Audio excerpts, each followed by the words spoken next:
That was a 3-2.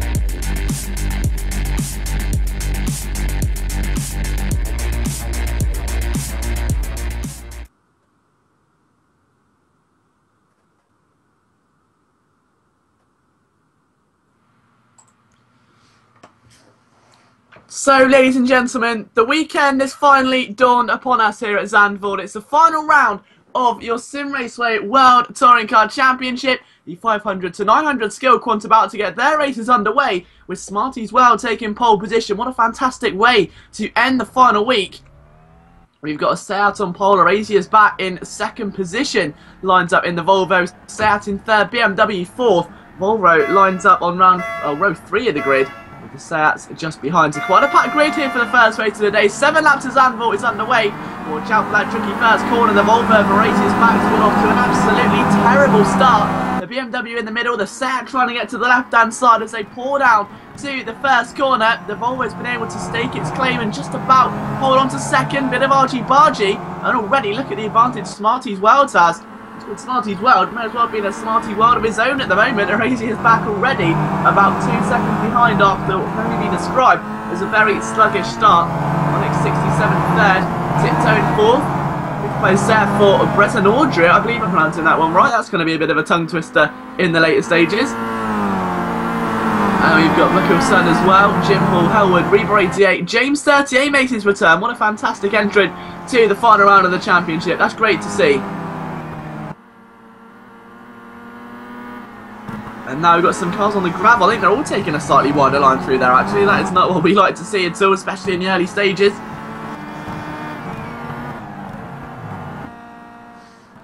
And that gap now slightly coming down between Smarties World and Arasia's back. It's Onyx in third, Tiptoe in fourth. 5th place is Breton Audrey. 6th place there for Blockusan, who's actually trying to make a move on his fellow Volvo driver. Look at this, they make their way down the back end of the circuit now. And the Dahlgren Volvo having to go very defensive. Into that right-hander just before they go into the chicane now. He swings right, swings back left as you dip down, almost like a little roller coaster bump through there.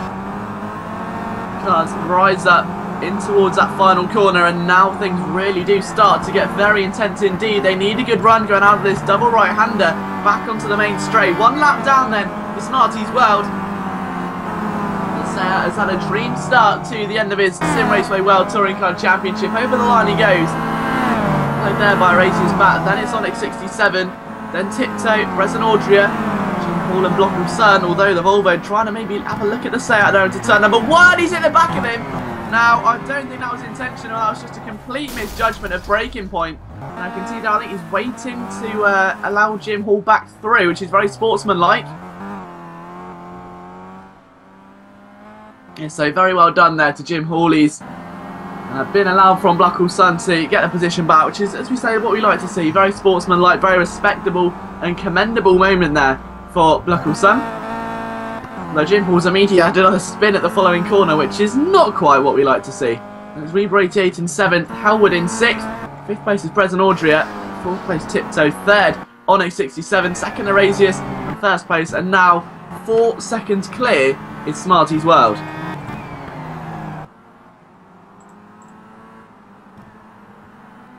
So it's really looking like it's going to be quite an intense finish to the race there. Only 1.5 laps in at the moment, and that midfield getting very, very tight indeed. Arasius back, then Onyx, Tiptoe, Breton Audrey, Hellwood, and Reaver 88 in 6th and 7th. Although Reaver now trying to come back on the Volvo, having seen Hellwood pass him just a few corners ago. Into that chicane they go, a little over the bump there goes the Seat as he tries to search for any kind of way round. Sneaks up the inside, but he's going to lose out on the drive, and of course we'll have to surrender the line going into the next corner. So still that defensive Volvo positioning itself very, very well. The BMWs are not placed too bad at the moment. 4th place for the first BMW after a Seat Volvo Seat 1, 2, 3. Smarties well, then Erasius, then Onyx taking the first 3 positions in the race.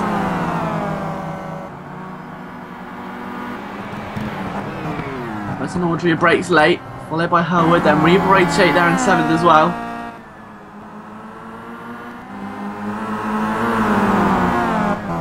And now we get to the inside.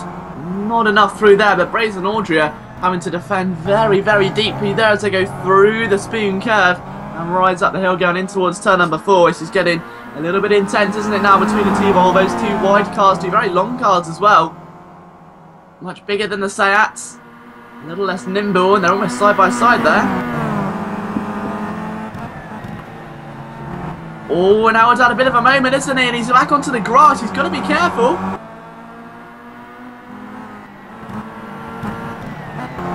And now through the right-hander again. Keep an eye on what's going on in the battle for 3rd place. Onyx is still trying to catch Erasius back in 2nd. Tiptoe in 4th. Brenton Audria, Hellwood and Reba 88 in 7th.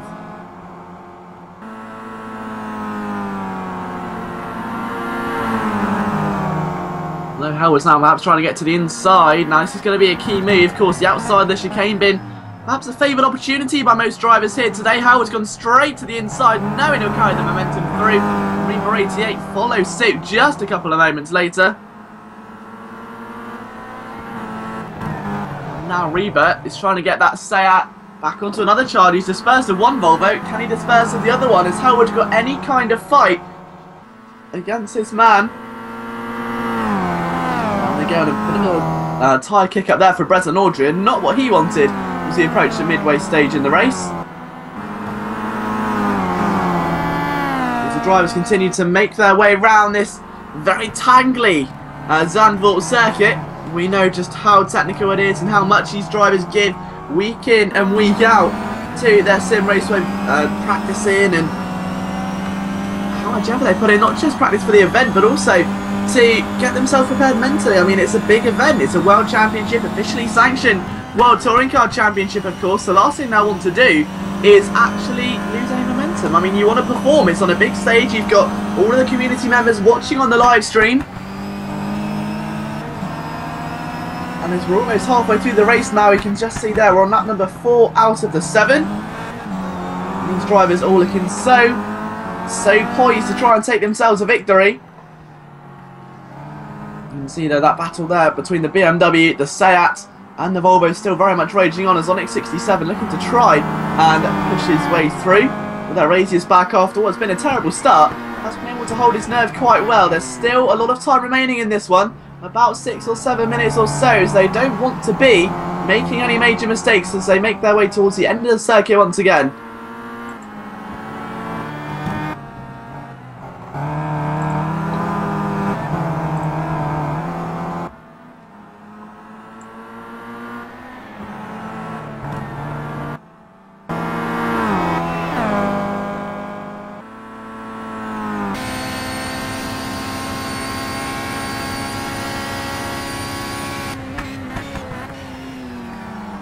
Okay, so I've actually taken a look.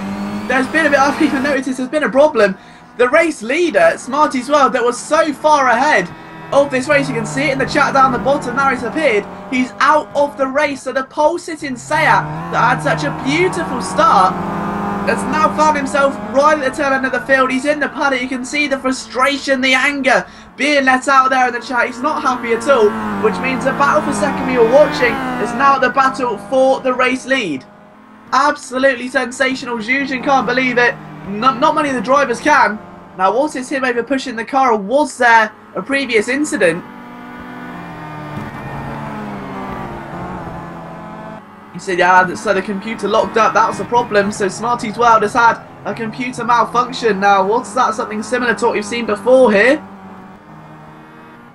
Either way, Erasius Bat is in a prime position for that Volvo. Now, we say everything happens for a reason. That Volvo got off to a terrible start, and now may end up with such an emphatic finish he could even take a victory.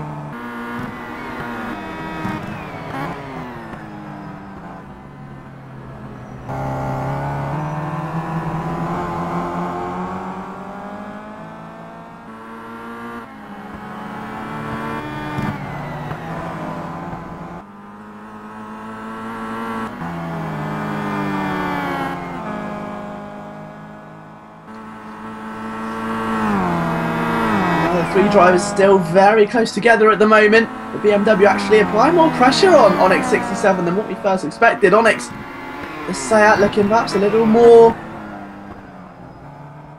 worthy to error. I mean, the Seat has been very consistent so far, but this is only a sprint race, so the drivers do treat it differently than one of the longer endurance events.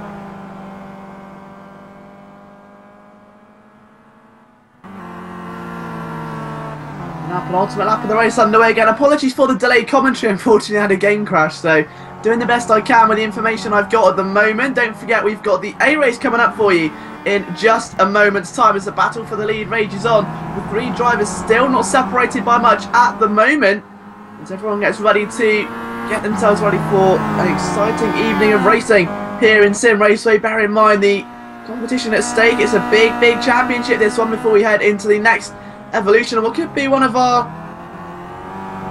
final championships of the year, one of the biggest ones of the year so far.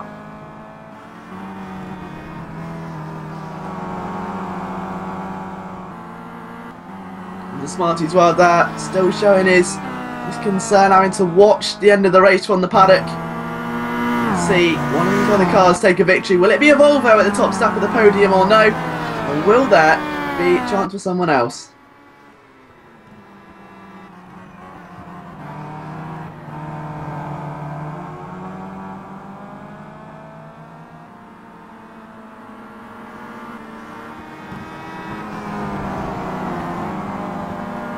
So run through of your top 5 at the moment, then it is still Racing's back that leads. Onyx in second, Tiptoe in third. He's not really tiptoeing around anymore. Howard's in 4th place, and still Reba in 5th. Reba's about 3 seconds away.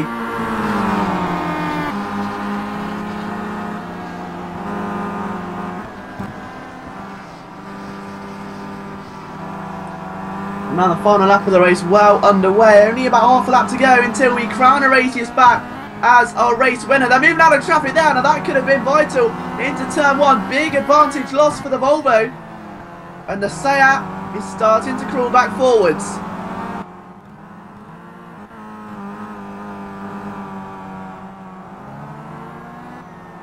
Through turn number 2. Bit of a lock up there for the Seat as well. Again, apologies as we say for the delayed commentary. This won't be a factor in the races a bit later tonight. Another Seat looking primed to make a move. Is he going to be able to do it there? Arasius back, as we say, is at a bad start. Is he going to have a bad ending as well? You can see a great view there by our cameraman Dimitri. He's on it's going to get the move completed. He hasn't got a chance of anything through there. Arasius defending very, very well. Right their way through the halfway point off the circuit. He's getting himself to the inside, or no, he's doing everything he can. Watch out for Tiptoe. Oh, Tiptoe with a big moment there. We're going to say watch out for him, and just as I say it, the BMW goes swerving off into the distance.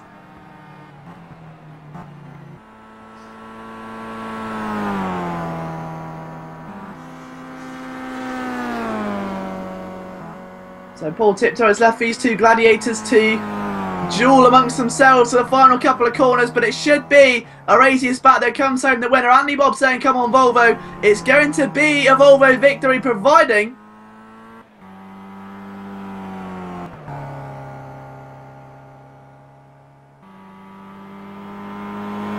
now they're going to be side by side over the line, but it is going to be Arasius back surely that takes a win. It's a photo finish to the line, but Arasius does win it, with Onyx in 2nd, Tiptoe 3rd, Hellwood 4th and Reba in 5th. So it's a big start for Arasius back, a Volvo victory. We haven't seen that many times before. And in fact, there's 2 inside the top 5. Hellwood with a good result. Reba takes 5th position. 6th place just behind there. You can just see the newcomer. 7th place also very hotly contested, with James 38 being our last classified runner. So Sim Raceway's oldest member, again, must get a very honourable mention here today. Don't go anywhere. We've got race number 2, the 500 to 900 A race, coming up for you very, very shortly.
That was a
So dramatic finish to race number 1, which almost saw some side-by-side action over the line, brings us into our second race of the evening. It's the 500 to 900 A race here from the Zandvoort circuit, and you're watching the final of your Simraceway World Touring Car Championship. It's been a fantastic series so far, with many of our drivers competing for top honours as well. We've still got plenty to play for across all 4 skill corners. The 500 to 900 B, the A, then the 900 to 1100 A and B races as well. And don't forget, the 900 to 1100 A race is also a double header, which means that the qualifying for the race number 1 actually also decides the grid for race number 2. So if you start on pole in race number 1, you start at the back of the grid for race number 2. It's been a very unique idea that's been brought in and really shaken this championship up entirely.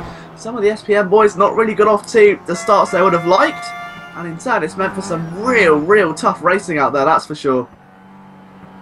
And in terms of what this championship has to offer though, it's been a 4-round endeavour so far, visiting some of the best touring car circuits around the world. Laguna Seca one of them, Sonoma another. We were at Mid-Ohio last week and we had the championship here at Zandvoort. So no qualifying time's been set by some of the drivers yet. It is Master Rocco that leads at the moment in what has been a very quick time for the Chevrolet. 300ths of a second quicker than Supercar 1. Lashiat in 3rd, Rob Nitro in 4th, Kobayashi in 5th, Alex Jusen in 6th, Andy Bob in 7th, Sherbach in 8th, Jim Wally 9th, Yardstick in 10th, WTTN 11th, and Builder Turbo in 12th, MX is Live 13th, and 14th there you can just see Hyperfusion. So another full grid, 2 very big grids to end out this championship. Then everyone obviously just want to take their game to the next level.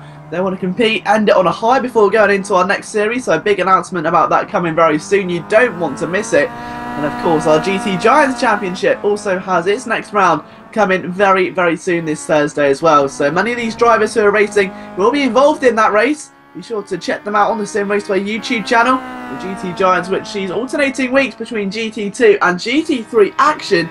Again, some of the best GT circuits in the world, ending on Brands Hatch. Last time out we were at Watkins Glen, a very good race that was as well. So Master Rocco, Supercar, Lashias, Rob Nitro, your top 4 at the moment, with Kobayashi just outside, about a 10th away actually in 5th. So still plenty of time for this all to unfold and to change yet. So we look how much is left in the session, 3 minutes 49 until it comes to a close. And don't forget, if you haven't already downloaded Simraceway and is watching this wondering whether you should or no, then maybe this will change your mind. You have free cars as soon as you get yourself in the game, including the prestigious Simraceway Go-Kart, the Formula 3 car, and the legendary Mitsubishi Evo, which has seen some breathtaking action over the past 2 years or so. In fact, some of the best racing in Simraceway has come from the Mitsubishi. There's free events, there's free championships as well. It is a great incentive to get yourself competitively racing online, and maybe even for a bit of cash as well. 3 minutes and 10 seconds left to go. 1 minute 44.2, the fastest time at the moment from Master Rocco. The Seat of Supercar in 2nd, then Lashiat in 3rd, Rob Nitro 4th. Supercar just goes fastest. So big lap there by Supercar 1, a 1:44.205. Huge improvement that is. Is that going to be enough though to keep him on pole position? It's a long lap around this Zandvoort circuit, and at a 1:44, there's only 2 minutes 40 to go, so not long left if you want to get yourself that all important fast lap time completed.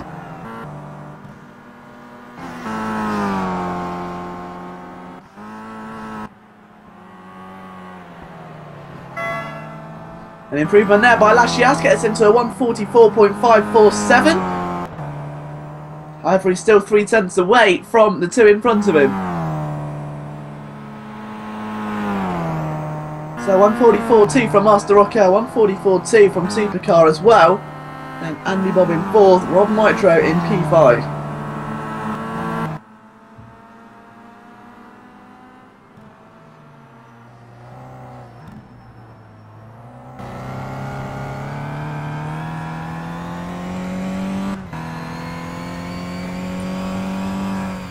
So the SPM boys coming in full force as well. WTTN 1 gets himself on the time sheet, so 1:45.6 there. We may see an improvement as time goes on. It's SPM Supercar on pole with SDEV Lascias in third position. That wouldn't surprise me, actually, if we did see some sort of team championship coming up, judging in mind now we've got two big teams who've really, come to the forefront of the Sim Raceway world, both WTTN and Supercar 1, who have got themselves in P12 now, actually. So WTTN goes fastest to 144.108.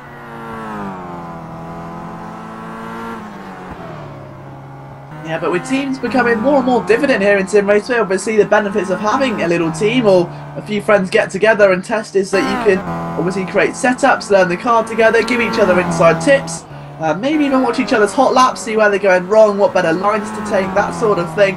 There's no bounds to what teamwork can do, and the morale and the confidence boost it brings to your racing will be unprecedented. But 44 seconds left.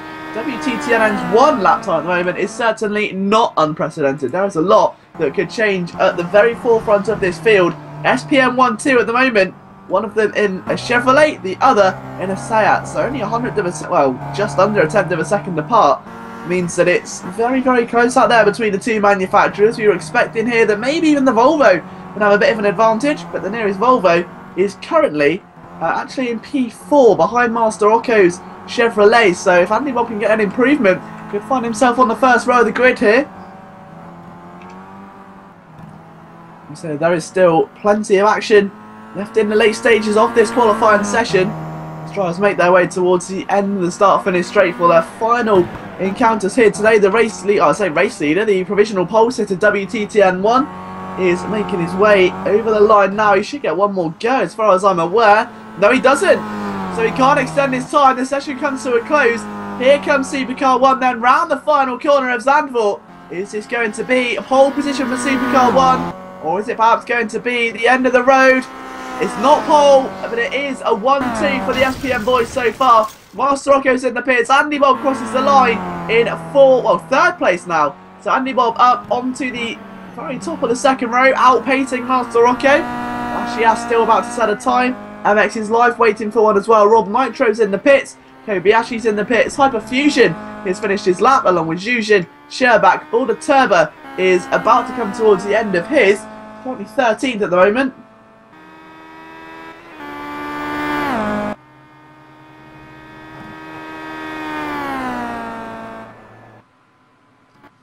So will Border Turbo improve or no? Round the final corner and down the start finish straight he comes.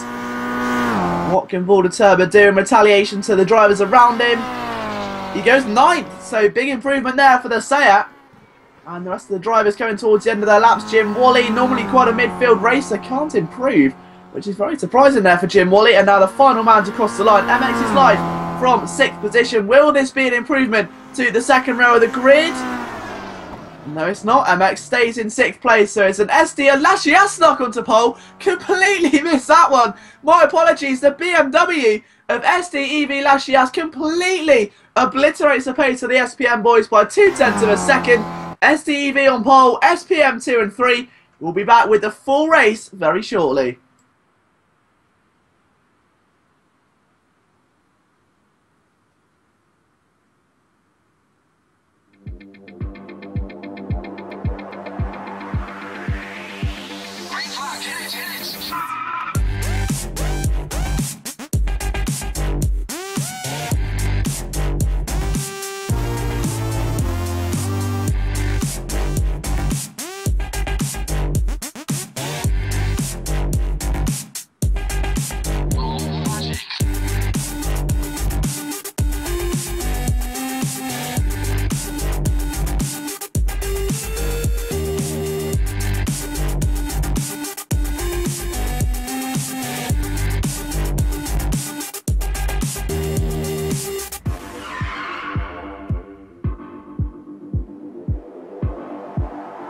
That was a 3-2.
So an impressive pole position for Lashias sets the BMW on pole position.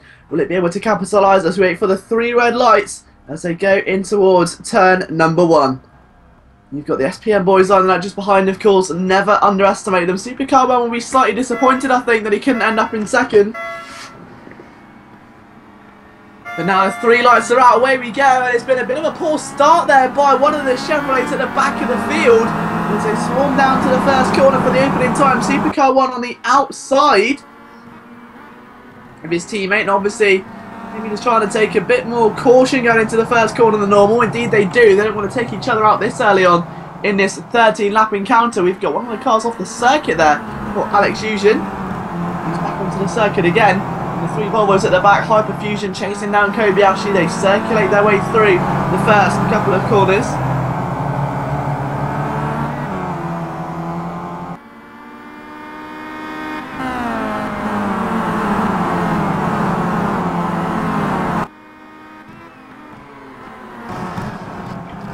Now MX's Life actually attacking WTTNM1 through there. Master Rocco watching on very gracefully. And a couple of sets behind all lining up at the moment. It's all very clean in the opening lap, exactly what we like to see. And you can never really anticipate that with Zandvoort. It can get very tense very quickly. Look, it's just one massive snake of cars at the moment. As MX's Life tries to get through the inside of WTTNM1 to no avail. Master Rocco's still there.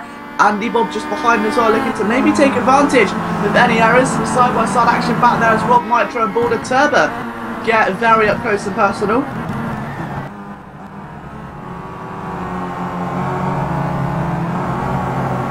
Trying to go around the outside is Border Turbo. Rob Mitra having absolutely none of it though in the defending Seat, or Volvo I should say. Sorry, got covered up by a cloud of dust there, so a bit hard to tell the manufacturer, so the Seat does well. Towards the end of the first one, and once again the pole sitter leads the end of the first lap, so that could be a trend continue. Lashias goes through a 1:52.4 first lap of the afternoon then, so the BMW leads Supercar 1, then WTTNM1, and MX's Life there following very closely in 4th.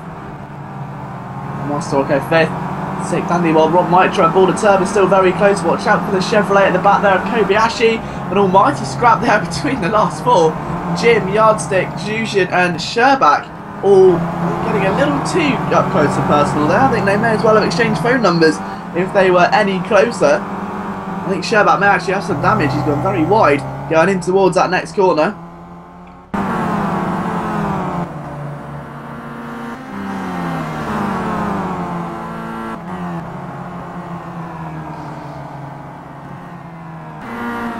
Though Lashias still leads, the gap has come down quite a lot. I'm not too sure if the BMW's gone wide, but the Seat has now poured a whole heap of pressure all over the rear end of the pole-sitting SDEV car.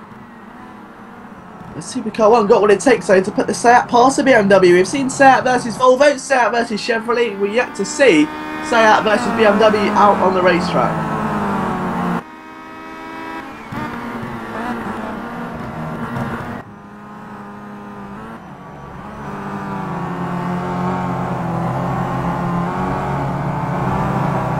Filter their way through. We've got MX's Life, Master Rocco, Andy Bob, Rob Mitro, Border Turbo, Hyperfusion, all still lined up, waiting for the right chance to make a move.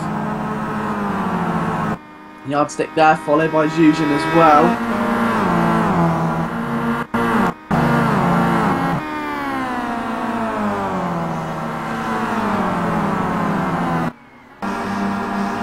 Master Rocco get to the inside. He's going to go for the pass there on the red and white Seat. MX's Life will go back on the inside after Master Rocco overshoots entirely in the corner. And now look at this, line and stern they go through. MX's Life hold on, through goes Master Rocco, a bit of a nudge there. Andy Bob maybe fancies his chances and can't quite find the right momentum needed out of turn number 1. Now look at the absolute swarm of cars lining up behind as they wait for their chance to get through the MX train at the moment. Look at this, absolutely sensational. The amount of drivers that are lining up behind.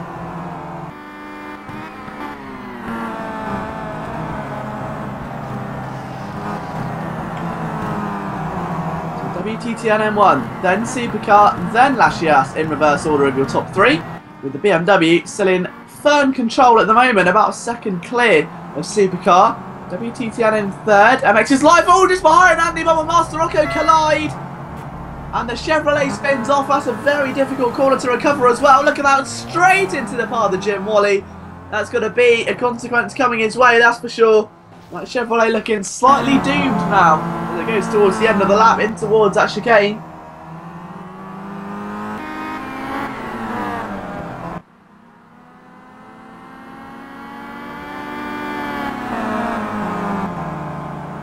Now out of the final couple of corners come the drivers once again to end their third lap out of 13. And it's still Lashias that leads, Seat in second of Supercar number 1. Then it's WTTN M1 in third place. MX's Life, Rob Nitro, Border Turbo, Kobayashi, Hyperfusion, Master Rocco, Yardstick, Fusion, Share back there, and there's Andy Bob and Jim Wally in last place. There's still 14 runners currently competing at the moment.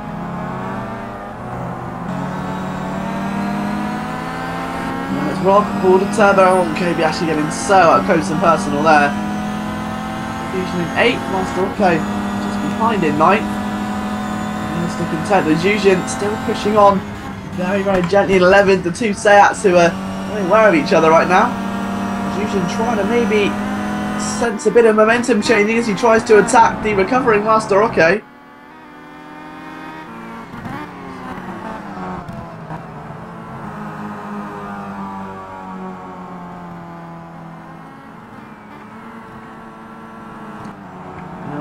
Border Turbo actually looking like he's in a bit of a tricky position at the moment as Kobayashi sent his one up the inside, and before he was on the grass he's completely run out of room there. The Chevrolet more like a mobile chicane than a touring car as he tries to overtake the Seat. That corner's only big enough for one car, let alone one the size of a Chevrolet trying to overtake the Seat. It's top three though, still very close together. The SPM duo trying to really intimidate Lashias at the moment.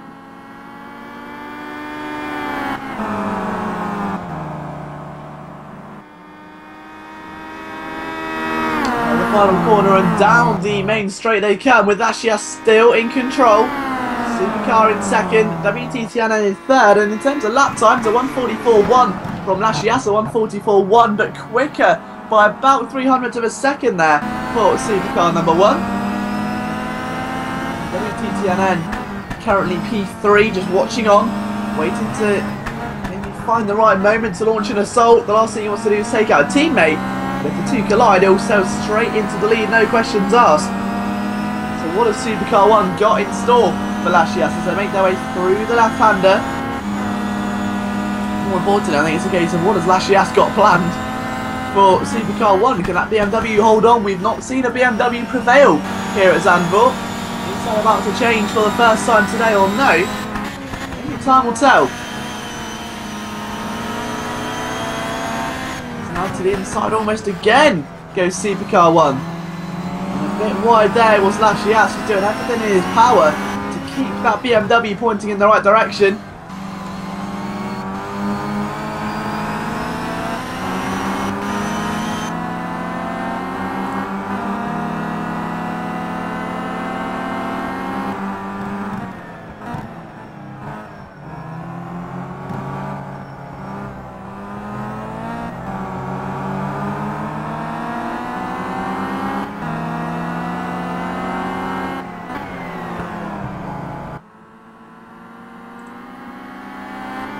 Supercar, Lashias and WTTN, your current leaders, as Lashias lost the position there to the Seat. So I was just taking a quick look through the field. Big moment for the BMW as the WTTN M1 Chevrolet now has got a clear path. He doesn't have to worry about the fact it's his teammate he's overtaken. He can take off the gloves, put on the boxing gloves and get stuck in right in the thick of it.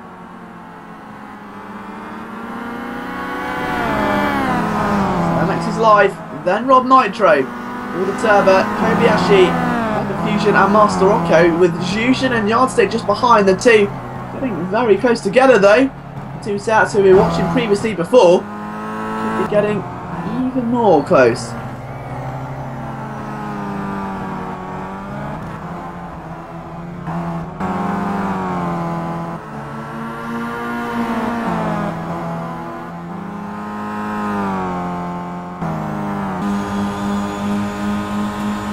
Now actually Yardstick's getting very close and you don't know where to look. There's so much action going on the circuit at the moment. Lashias trying to cling onto the rear end of the Seat. Now his main chance is going to be down that main straight. There's no two ways about it. That BMW has got a lot more power than the Seat. The power to rate ratio a lot better. But the Seat's a lot more nimble through the corners.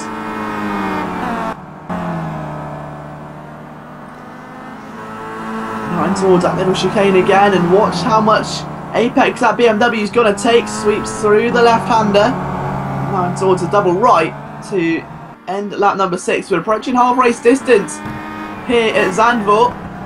And look at Lashias getting very up close now and personal to in fact WTTN M1.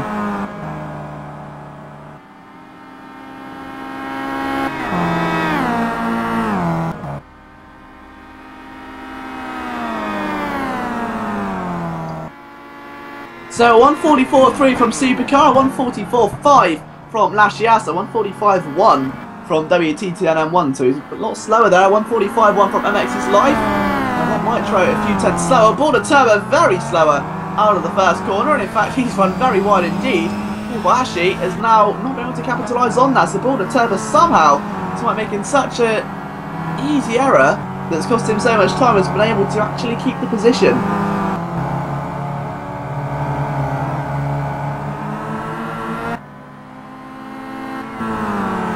Yardstick and Fusion once again getting even closer as they make their way down through the quick S section of the circuit. The legendary Zandvoort circuit, of course, which hosted many classic Grand Prix back in the day, is now hosting the finale of your Simraceway World Touring Car Championship. Through they go again. Yardstick a little bit more hesitant on the brakes there, actually. Talking about hesitant on the brakes, MX's Life under some real problem from Rob Nitro now. The Chevrolet looking very, very dangerous. Very bulky. Is it going to be able to find a way through? This is where Rob Nitro feels more comfortable, can really throw the weight of the car around. And looking like he could be going for a manoeuvre as well, up to 120 miles an hour. Brakes down just before the chicane. And will there be a chance to make this right or no? As we try and get themselves into the final couple of corners. Look at WTTN M1 as well. And Lashias, as we say. He is getting there slowly but surely. This is allowing, actually, his teammate Supercar 1 to pull right off into the distance.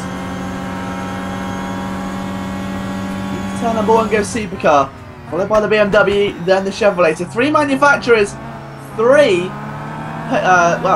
positions in the lead, aren't there? There's no Volvos though, bear in mind. Our first Volvo comes all the way down the order in 9th place as Yardstick finally goes for the move on Fusion. The inside of turn number 1. It's been a long time coming.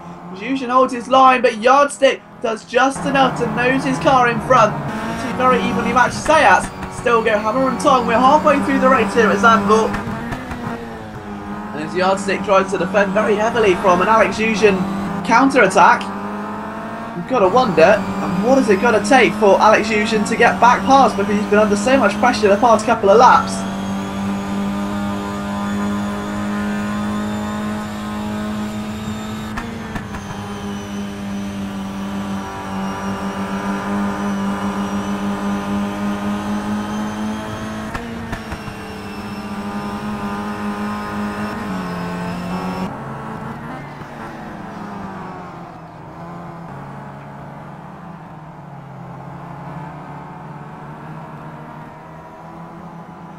Supercar now with a bit of an advantage, 2.1 seconds, then Lashias, who's about 7 tenths clear of WTTN M1 at the moment. MX's Life in 4th, Rob Nitro 5th, Border Turbo in 6th. Maybe is still in 7th chasing. And Monster OK looking a little bit more dangerous after the error he made earlier on. He's done very well to keep his car on the circuit and not really let another error get into his head. Obviously, once you make one error, then the rest just sort of slowly start to come out. The more you try and cover it, the more errors you make. And that can really lead to one massive, massive incident. We've seen it so many times before here in Simraceway. Over the line again come the drivers to start their 9th encounter of Zandvoort circuit here today. Through turn number 1, side by side there, the Seat and the Chevrolet, as Iwashi and Border Turbo get themselves into a little bit of a hustle and bustle with Master Rocco watching on.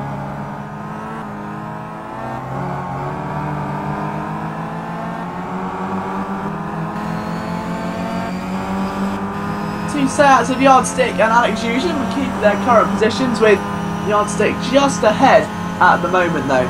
Still, as we say, a lot left of racing to go here at Zandvoort. Bear in mind the 2 races we've got later on as well. I say 2, we've actually got 3, haven't we? The double-barrelled header coming to you a bit later on. The 900 to 1100A race is only a few more moments away. About 8:30 roughly will be the final reverse grid race of the day. So still a lot to look forward to. 3 more races, 3 more championships to be decided. And Kobayashi in 7th is trying his best to keep Master Rocco at bay, who's doing incredibly well in that Chevrolet, but 2 Chevrolets side by side is never a good idea.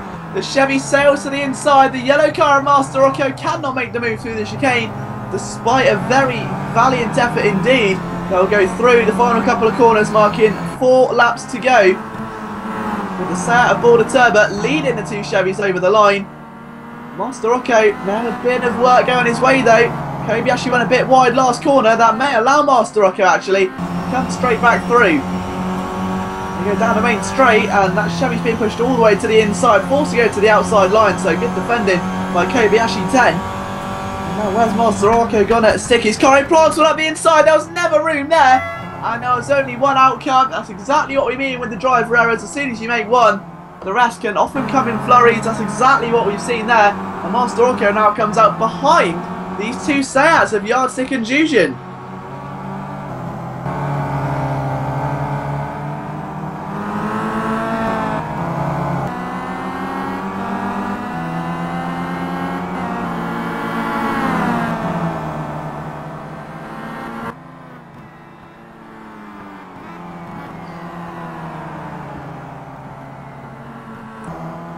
Although the battle for the lead is not really the battle for the lead anymore. What's happened to Lashias? The 2 SPM drivers out on their own. And now is there contact? WTTNN has got the pit button illuminated. Has there been a penalty perhaps pursued on towards that SPM car? Because the BMW down in 7th place. So after you're watching all the action go on behind, Lashias has got a real problem, isn't he? Because he's now gone way too wide out of there.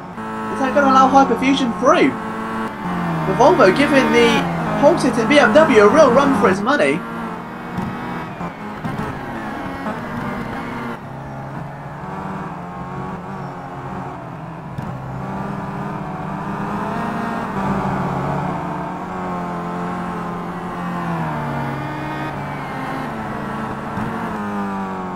So Lashias now behind the Volvo, which is not where he needs to be at all. His championship charge may have just come to a disappointing end. Now he does have 3 laps remaining to try and turn this around.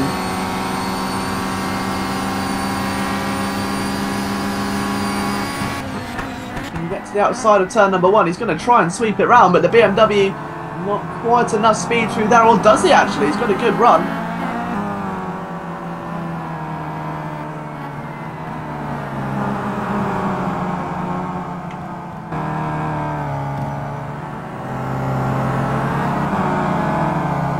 No, he's got an even better run going out of turn number 2. And look at Yardstick, Jusian, Master Rocco all the way down now to 11th place. Master Rocco, not where he needs to be.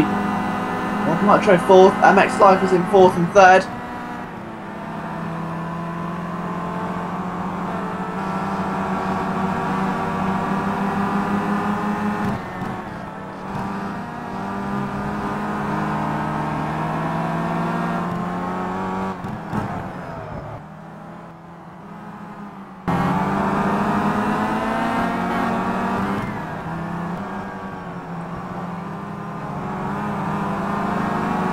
Now that train, look at this behind Hyperfusion, we have completely lost this. So whilst Fusion and Lashias have been battling, Lashias' day could get from bad to worse to diabolical. That Seat of Alex Jusian just behind being a major threat. Like he's trying to maybe nimble his way to the inside. The Volvo holding everyone up at the moment. It's the Hyperfusion Hyper Train. Jim Wally and Andy Bob having their own little warfare. It may even catch this group of cars. Look at this. An ultimate lap of the race about to get underway.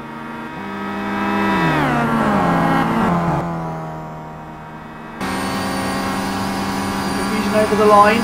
Lashias trying to break the spell and maybe get his race back on course. Master Rocco also going to the inside. Now Master Rocco's move's been completed. Yardstick tries to fight his way back through.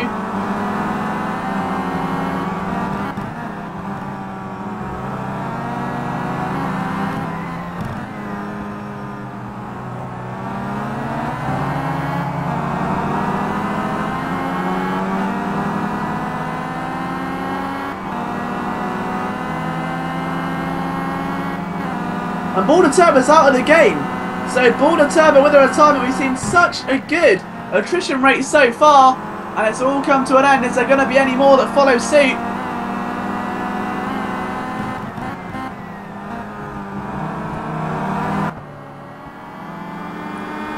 And look at this. Master Rocco to the inside of both of them. That was only going to end one way. Another rookie error. I thought he'd somehow pulled off move of the season, overtaking both the Volvo and the Seat, but unfortunately, it just wasn't quite enough consistency there. So Lashias gets his way back through. Let's target Kobayashi. I don't think he'll catch him in time for the final lap.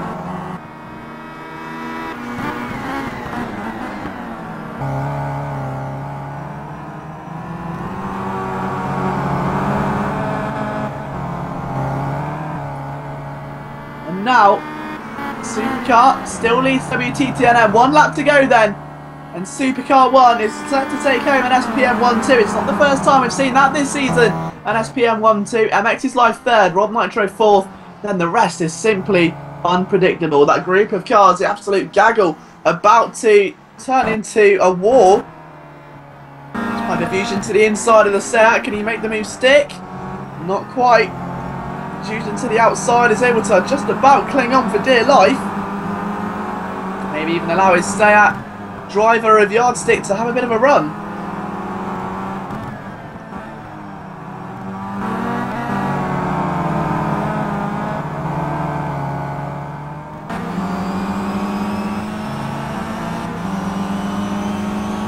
Confusion making or no? The answer, not quite, despite his best efforts. And next is live, then Rob Nitro, Kobayashi. It's all died down other than that battle in the midfield at the moment. Everyone else still really starting to find what lies deep inside, what makes him a racing driver. There's one thing that makes Supercar 1, and that could be the drive to become a winner. It's not his first win this season, and I doubt it will be his last here in competitive Sim Raceway events. He's going in towards a final couple of corners now. Through number 1, he's got SPM WTTNN tucked up right up behind for his teammate. But it's going to be Supercar 1 that goes down the start-finish straight as a race winner in the final round of our World Touring Car Championship at Zandvoort. What a drive for the Seat driver, absolutely incredible. And it's an SPM 1-2. What a result for the SPM boys. MX is live 3rd, 4th place Rob Nitro. 5th place will be Kobayashi flashing his lights, he's happy with that one. Lashias recovers well for 6th. 7th place still maybe unpredictable just yet. They'll go over the line. It's Zhujian 7th, Hyperfusion 8th, Yardstick in 9th, Master Rocco a lonely 10th, Jim Wally 11th, Andy Bob 12th, Sherbach 13th, and Border Turbo, our last finisher, in 14th position. But what a drive, and a massive congratulations to the SPM team for a 1-2. A simply brilliant result to achieve, and we'll see if they can repeat the same as we head into the 900 to 1100 B race.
Okay, so we're back here at Zandvoort for the 900 to 1000 B skill quant and the end of their championship. It's been a sensational road so far. Noddy Racer starts on pole with a BMW of John Daniels starting on the inside. Koscielek makes his return in third. Night Raceway in fourth. He in fifth place, bringing the first of the Volvos that's not on the front row to the order. A slow start. Koscielek's not moved. He's only just got off now. A terrible start by the Chevrolet. He sinks all the way down the order there already. Koscielek, you can just see getting up to speed. He's down to 10th, down to 11th. And now they're going to turn number 1, and that man will be distraught. Now he's got 16 laps to try and turn this around, so it's not all over yet. But still not the ideal start in a field filled with Volvos, essentially. Quite a lot of them deciding to take the Volvo as their car of choice. Jeff 3003 taking a much bumpier line there in his debut race in the series. And flashing his lights, obviously not too happy with something. Make their way now down through the S's on the inside of A Costa 88. We saw him in the GT Giants Championship, having varying success there. And now returns in the BMW in our Simraceway World Touring Car Championship, who's back here today. And not a single set in this race. I've seen this trend before, where the first 2 races, the 500 skill quant, use one manufacturer, then the next 2 up with the 900s don't only use 2. They only seem to favour 2 or 3. They always leave one out.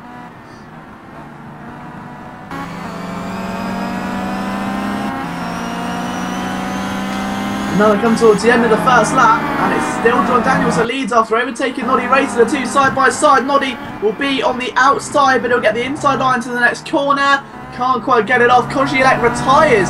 So a bad start, goes from bad to worse there for the man who started in about 6th position.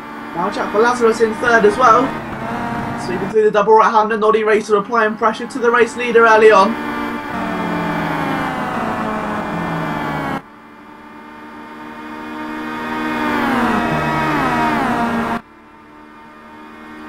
Over the line, Daniels leads them to started 2nd. He left a comment in the chat as well, interestingly, before the race, saying he'd be very cautious on the opening few sectors, and now he's got himself into turn 1. He's in the lead of the race. Very smart driving by the young American, and now Noddy Racer looking to maybe take that one back from him and take back what he thinks would be rightfully his. Of course, he started there, and John Daniels swept it away from him in the blink of an eye. And look at the train now that's forming behind John Daniels. This is going to be an almighty run. Look at this. We've got the entire top 6 or 7.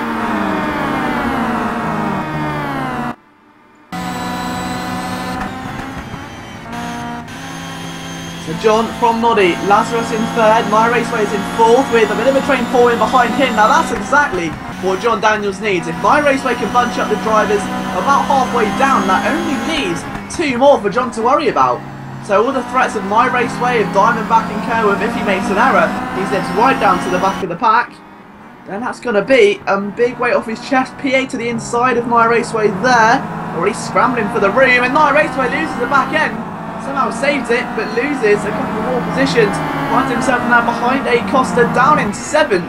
So not a good lap there for My Raceway. We'll see if he can maybe recuperate as time wears on.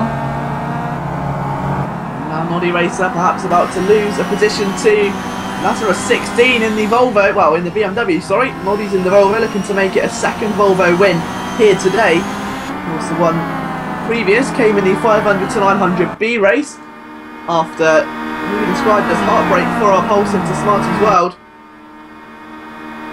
Interestingly enough, Noddy Racer dives straight over to the opposite extreme of John, and of course by doing that it alleviates the pressure that he's got coming from Lazarus. He's not going to be close enough for an attack on John, not by any stretch of the imagination, but he will be moving away from the BMW, the identical BMW just behind of Lazarus 16. Into turn number 3 they go.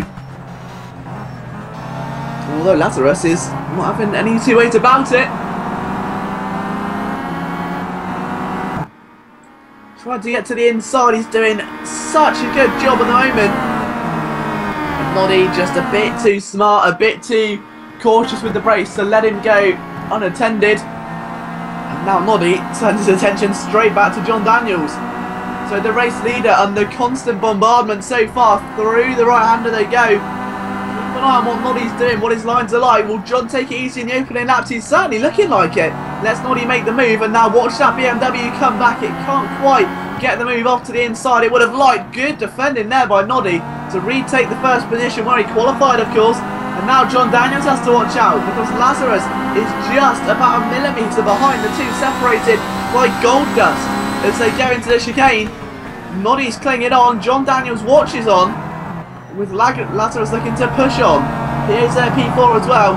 Diamondback P5 all joining once again, so things have not gone well for Noddy Racer as the train starts to build, the cavalry start to form. Look at all that. The entire top 7 all waiting for their go at Noddy Racer to get themselves into the lead of this race, the final race of the afternoon. Be an absolute thriller for these 900 to 1000 B class. I mean, we've seen a very exciting championship already. Is it going to get any more exciting? Here comes John Daniels. No move through there, but Lazarus leads the game. And that's a disconnection there, not the way he wanted to end his championship.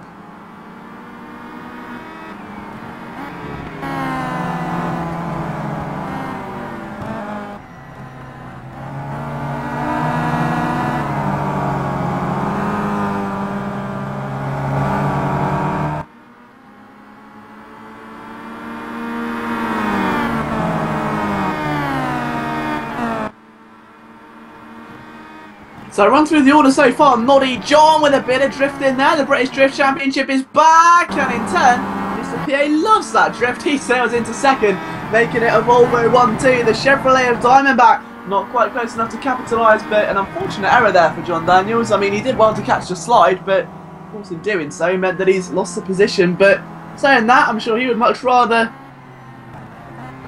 lose a position than lose a race or see that car veer offline.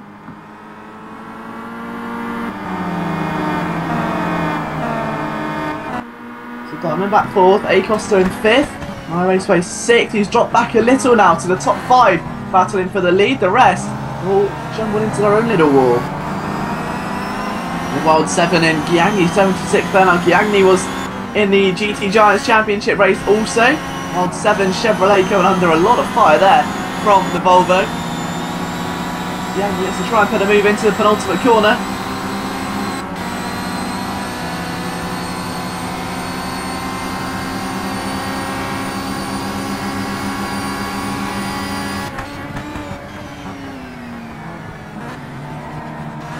Retains his position. P8 second as it all starts to settle down just a little bit now. I mean, nothing's set in stone just yet, but it is a lot calmer than what we saw in the opening few laps as we approach just over a quarter of the way through. Maybe drivers should start to settle into a rhythm now and see how their race goes. Last thing you want to be doing is pushing 110% all race, and you're almost guaranteed to make a bit of an error there. So I've done well in that sense of the word.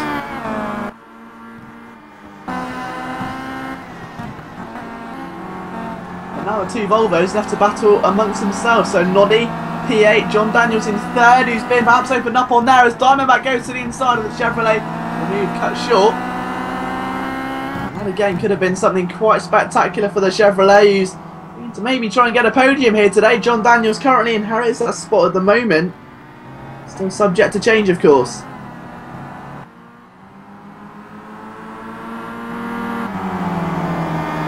So Daniels 3rd, Diamond 4th, then Acosta, My Raceway there in 6th, Acosta 7th.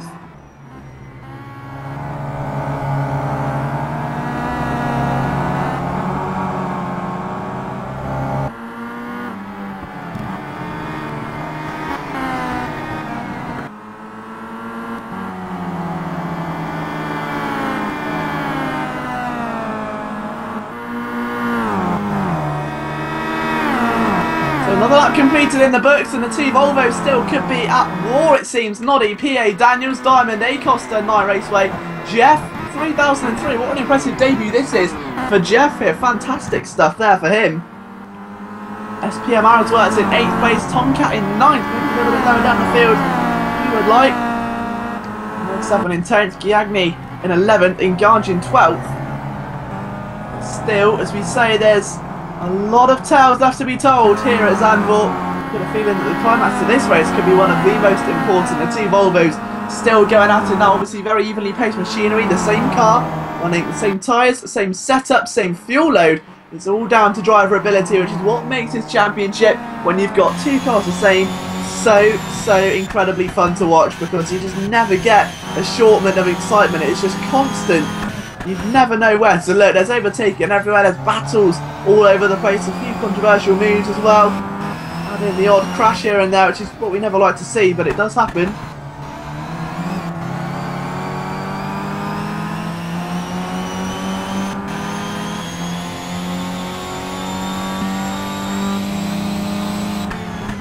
So John third, Diamond fourth, Acosta still there fifth. Morito watching on in sixth place as that fellow similarly coloured BMW looks to catch up to Diamond back before it's too late. He's starting to make a few errors chasing John Daniels, so it wouldn't surprise me if he slipped back a bit.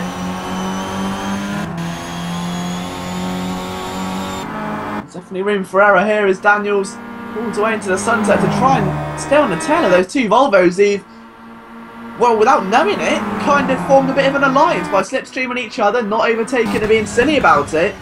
They've actually got themselves into a very, very enviable position. There's no two ways about it.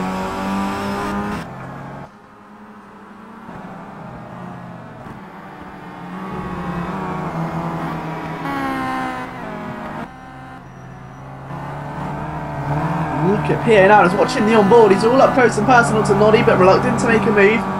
We're only on lap 7, we're still not even halfway through the race yet.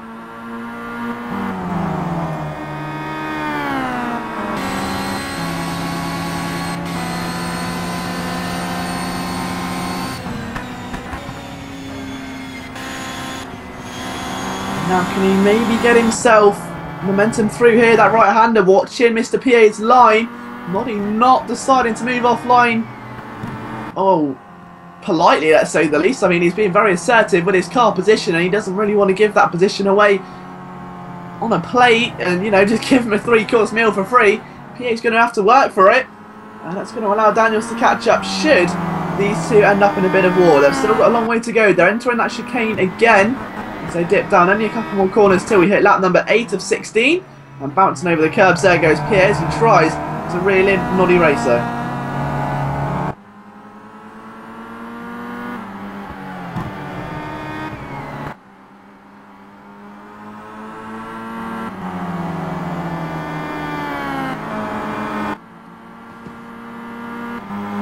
Now over the line again to complete another lap come the Cavalry. Diamondback still ahead of Acosta, but not by that much. He's really slipped into the clutches of the BMW, so as one pulls away in John Daniels, another gains up right behind Acosta, right getting close now.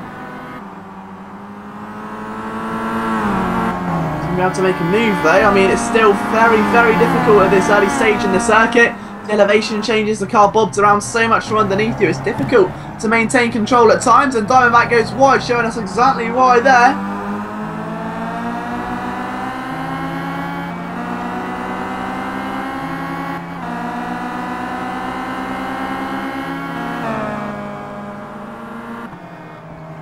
So my raceway, then Jeff, then Tomcat, then Aris Wertz, Wild 7, Giangni, Ganj, and our two retirements, Lazarus and Kocielek, leaving us with 12 other drivers on the circuit.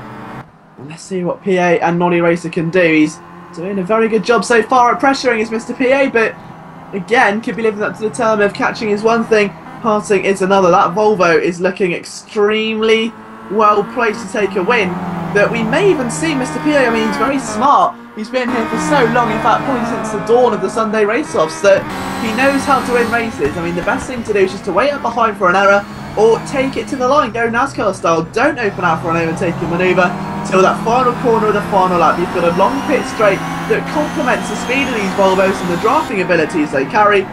Could well be a sensible option for PA to just wait on, but bearing in mind we're looking, that's going to be another 14 minutes or so.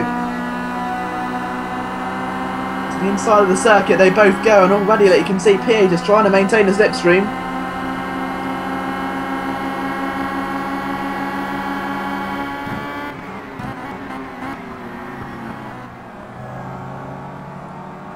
So Noddy and PA first and second. John Daniels third at the moment, holding on after starting second. Took the lead early on, lost it a few laps later, and now he's left these two Volvos to have what is essentially a scale X-Train battle between them. It's all a battle of the lap time at the moment and the battle of the track position. Noddy not letting up.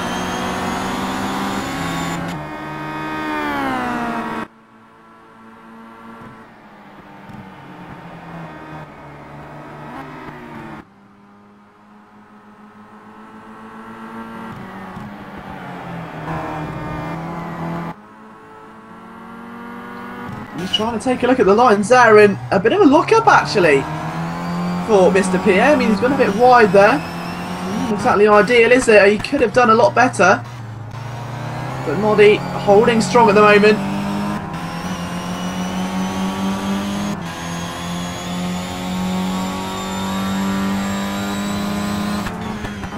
Taking a look at the battles behind. We've actually got there now. Akos has finally gone for the move on Diamondback. The Chevrolet having to cut right across that chicane. Now, he's done a nice job of it so far and kept the BMW at bay, but we don't know if that's going to remain constant for the rest of the race.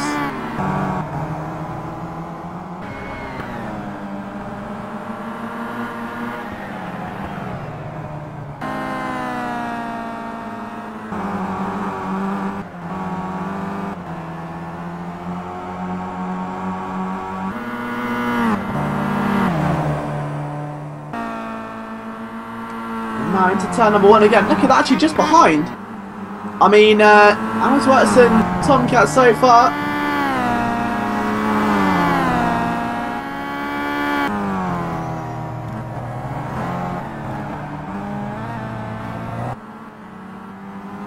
And Tomcat and Aaron Watson now actually getting a little too close for comfort. They've got Jeff ahead, and Tomcat goes wide, perhaps distracted by Jeff.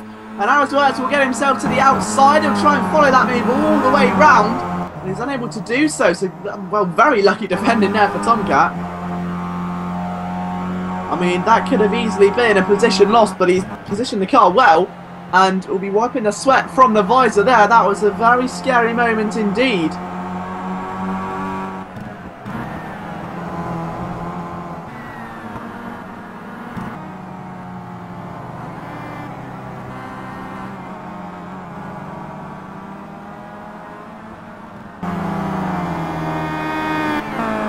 Noddy from PA still, and the gap's actually extended a bit though. Didn't expect to see that, I think. PA has been applying some admirable pressure to the race leader, who's also the pole sitter to bear in mind, so he's definitely got the pace. And in fact, John Daniels is even catching him again. So we'll update you on lap times in just a moment, since they will be arriving at the end of the circuit to start lap 11, marking 6 laps remaining.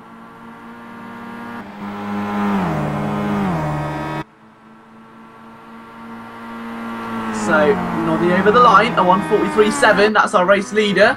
A 1:44 flat for Mr. PA, a 1:43.8 for John Daniels, a 1:43.6 for Diamond, so good lap there for Diamond, and a 1:43.9.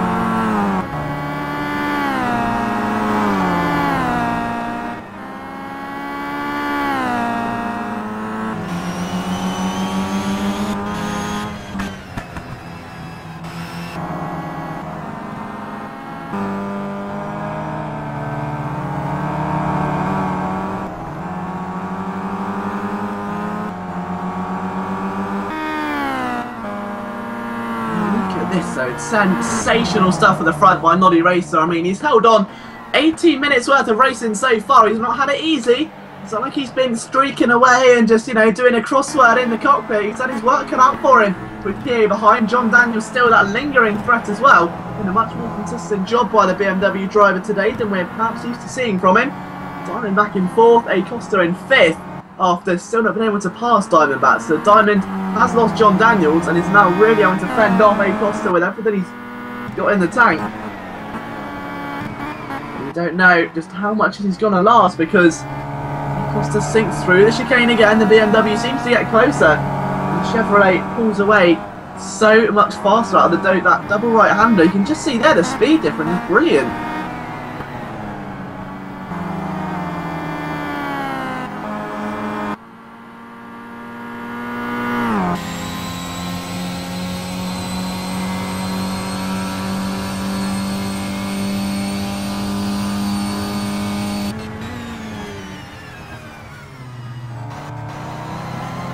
So another lap completed, into turn number 1 they go. Diamondback still not coming as close as he could be. I mean, it's been a brilliant evening of entertainment so far. The best part is, the best is yet to come. The 900 to 1100 A race, the doubleheader, the reverse grid as well. But we've still got an almighty amount of action so far. Noddy Racer leads, but Mr. PA's got that pit button lit.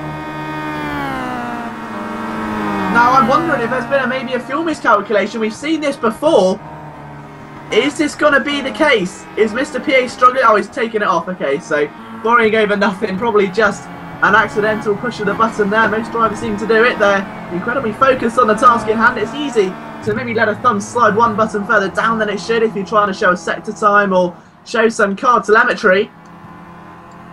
And apart from the battle at the front, it's all sort of died down. Otherwise, the run through on retirement, it's still only Kosilek and Lazarus that have retired on lap number 1 and 4 respectively. So poor end to their championships. Noddy, P8, John Daniels, Diamondback, A Costa, My Raceway, Jeff, Tom and Arisworks round out your top 9.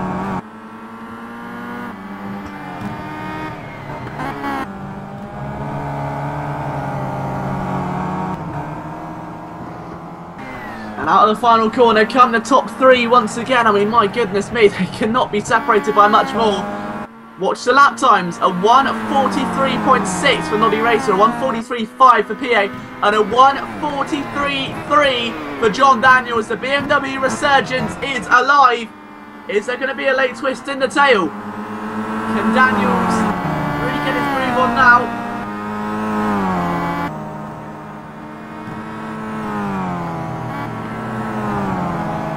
Have a lot of work to do to get past both of these drivers, but then again, if they see the oncoming threat and try a bit too hard, I mean, especially Noddy Racer, he's going to be feeling a bit fatigued. He's been out there all afternoon on his own, trying to defend against PA in the open world. It's difficult to do. Your mind's so focused on defending, on getting that line right 100% of the time, that it's very easy to make a tiny error.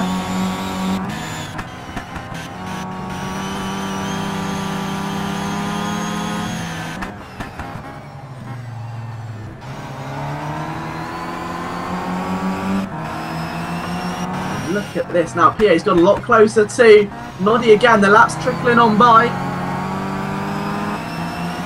And PA running out of time, running out of corners, and running out of championship. It's the final round. It's all or nothing if you haven't got off to a good start yet. Then you're going to struggle now. You need to deliver the big points when it matters.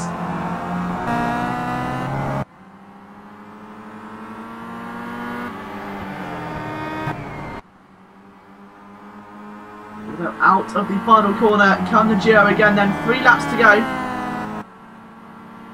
Now where oh where is this going to leave John Daniels in terms of pace, because of course PA gets the slipstream, John doesn't. That's a disadvantage for the BMW. A 1:43.9 for Noddy, a 1:43.5 for PA, and a 1:43.9 for John. So he has dropped a bit that last lap as PA seems to edge his way closer to a potential move.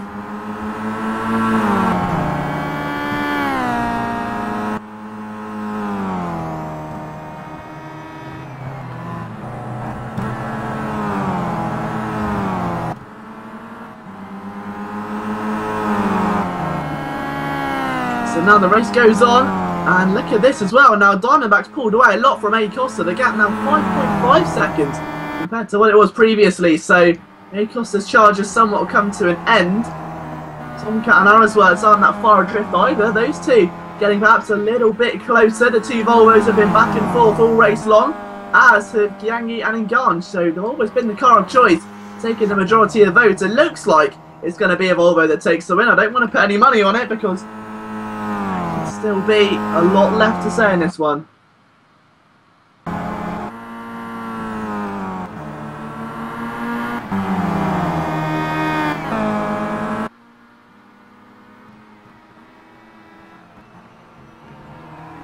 So Noddy from PA at the moment. PA tucked right up behind though, isn't it? It's like he's always playing hide and seek, just waiting, lurking for the right moment, then jumps out and says surprise. Not only ruins the game, but gives the man who's looking for him a heart attack as well. Noddy Racer is driven absolutely fantastically to keep PA at bay, but there's only so much he can do. Penultimate lap of the race starts here then. This is the clutch now, it's all or nothing. The end of the championship, the end of the final race. What's Noddy Racer made of? Mr. PA is begging for Noddy to show him. Takes a very, very assertive line going into turn number 1. Trying to disallow PA's cutback, but so much you can do without allowing PA to have an advantage now. The more you try and defend, the more opportunity windows that you open up.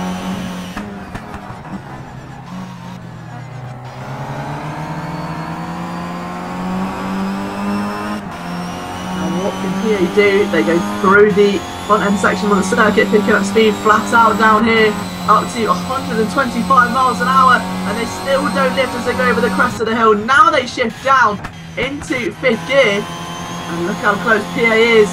He knows there's only 2 more laps of racing. He cannot afford to let this slide now. He's gone to the inside, a late lunge. Was there contact? Oh no, yes there was. Nonny's gone off right in front of the marshal's post. He's got black on the circuit as well. Nonny Racer behind Diamondback, behind John Daniels, and now it could be a BMW that wins because PA slowed down to let Nonny back through. So I said it wasn't going to be a BMW that wins, or be a Volvo that wins, sorry. It could well be John Daniels who sails to victory in the final round of the championship. Diamondback is 1.5 seconds away. We've got one lap and 1 corner left of the race. My God.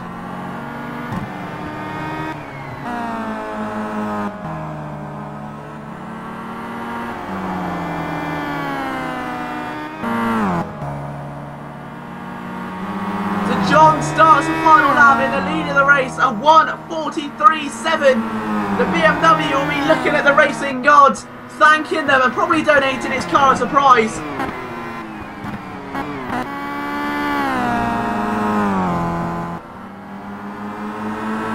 So Daniel's just got one more job to do. He's been given this opportunity on a silver plate.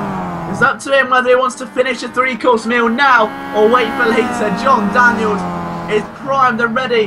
Where is Mr. PA? Behind Nonny Racer again. So the 2 Volvos will be racing to the line. But maybe even A-Costa can have a real shot now.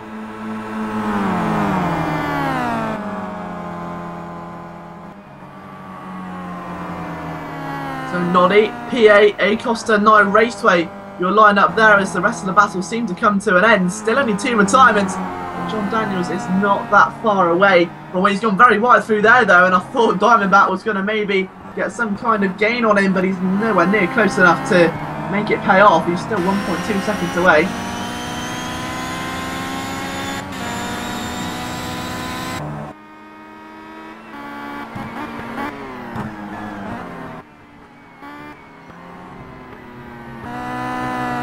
Through the final chicane comes John Daniels.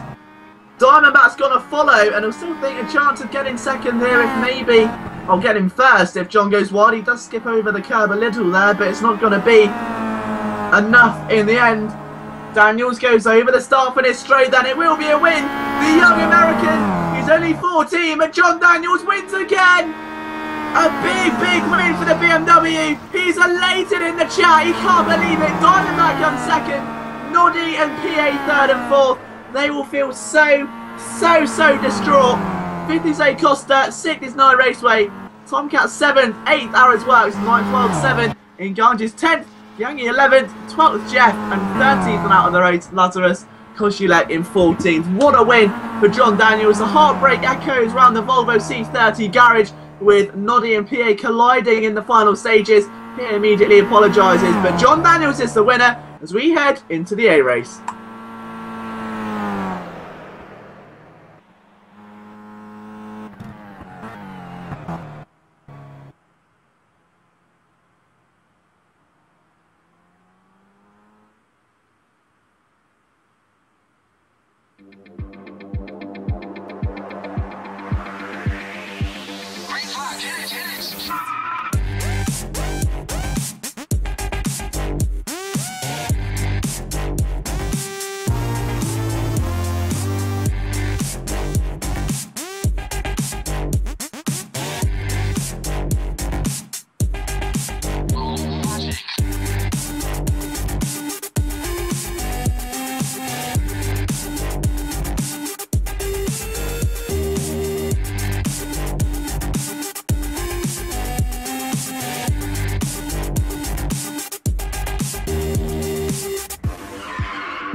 That was a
That was a 3-2.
So the final qualifying session of your 2014 Simraceway World Touring Car Championship is underway.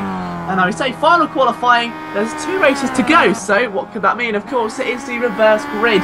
So your qualifying results here affect race number 1 and then race number 2. So your pole sitter for race number 1 will start at the back of the grid for the second race. And the back of this, as opposed to in reverse race order, is that it stops someone who wouldn't normally score points, purposely not finishing, to then start at the front of the grid the next race. So you can already see the effect it's going to have on the drivers. They'll want to get themselves a nice qualifying session. The drivers in the midfield arguably have the best choice on the circuit, bearing in mind that they'll be, you know, starting in the midfield twice essentially.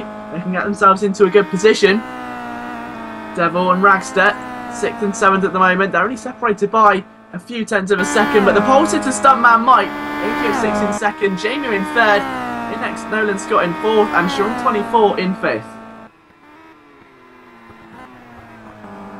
So 1:42 for the fastest time on the circuit at the moment.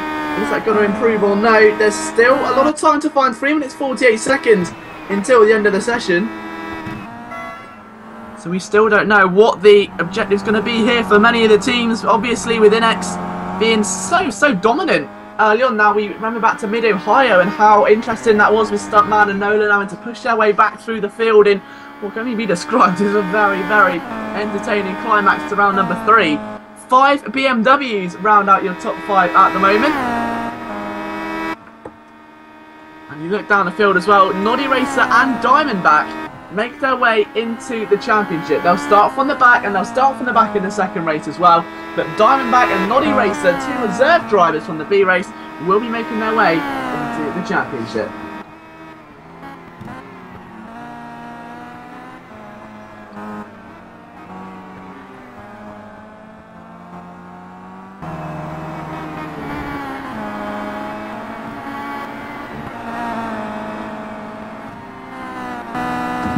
Now obviously these drivers have still got a lot to play for, so Noddy won't need to technically qualify, so Noddy and Diamondback won't need to qualify. It's a new rule after last week's situation, so it means they just get to spectate qualifying and see what maybe makes their race a little more tolerable. But literally there's one Volvo in 7th, there's another in 11th, there's one Chevrolet in 14th. The whole remaining field are on BMWs, so 2 minutes 19 to go. Stuntman Mike, the fastest driver out there.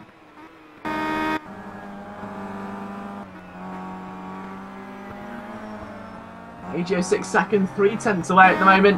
Jamie in 3rd, Sean 24 in 4th. Nolan Scott in 5th, who's moving out of the way there. Devil Bevan in 6th place, getting very congested. Now Raxter's had to slow right down. Is that to let traffic through or faster cars? I think it's going to be. Grafindle in 8th, Andre in 9th, Cortese in 10th, Luke 11th. Yuan 3 is in 12th place, and of course Noddy and Diamondback do not need to qualify. As AGO 6 goes over the line, will this better and get him on pole? The answer's not quite, still 2 tenths of a second away. Jamie in 3rd, Sean in 4th, Nolan Scott 5th, Devil Bevan in 6th place, Lancaster in 7th, Alfindo in 8th as it stands. Andre there goes a bit wide, 1 minute 24 to go.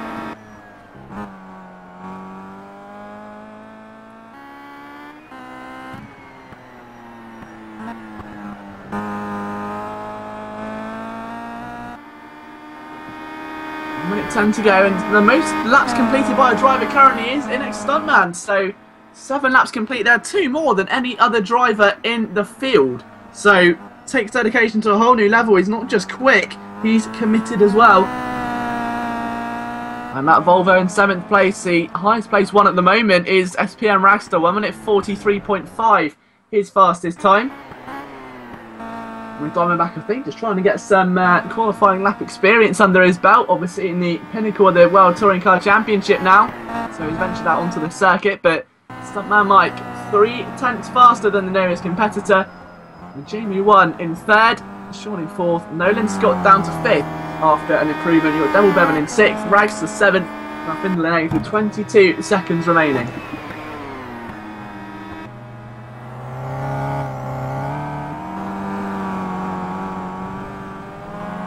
It's only 10 seconds of quali left now, then it's about to come to a close.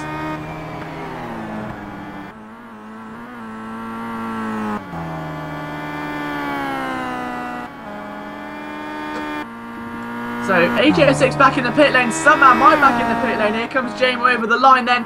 His final qualifying bid comes to an end. Is it good enough for second? Not quite. So if 143 flat is not good enough, Sean 24 is going to go over the line to finish his lap time. There he goes. He stays in fourth as well. Nolan, Scott, Devil, Bevin, Grau, Findle are in the pit lane. Rags is about to go over the line to finish his last qualifying attempt and does improve slightly but stays in 8th position. Cortese over the line in 10th, Luke Sky 11th, and that rounds out your qualifying order then. So with B1386 in the pit lane, that is qualifying over. It's pole position for NX Stuntman Mike, AG06 in 2nd, 3rd for Jamu, and 4th for Sean 24.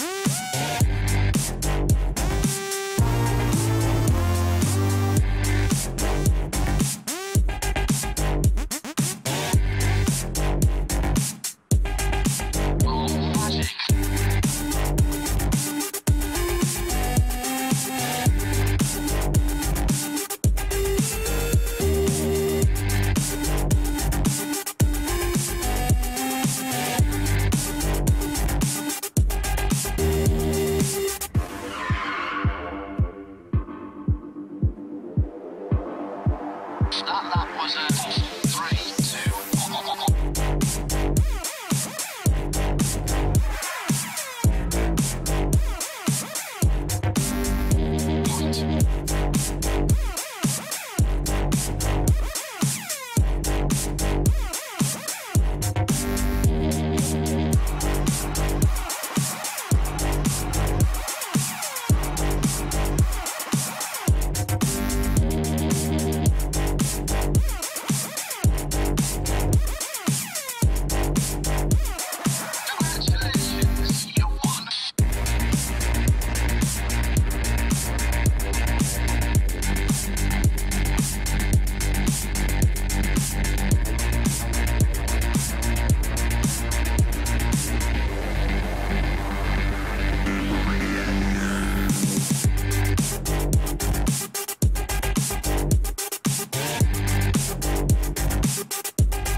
That was a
'So the final round of your Simraceway World Touring Car Championship is about to get underway. It will be Stuntman Mike 24 that starts the race on pole position.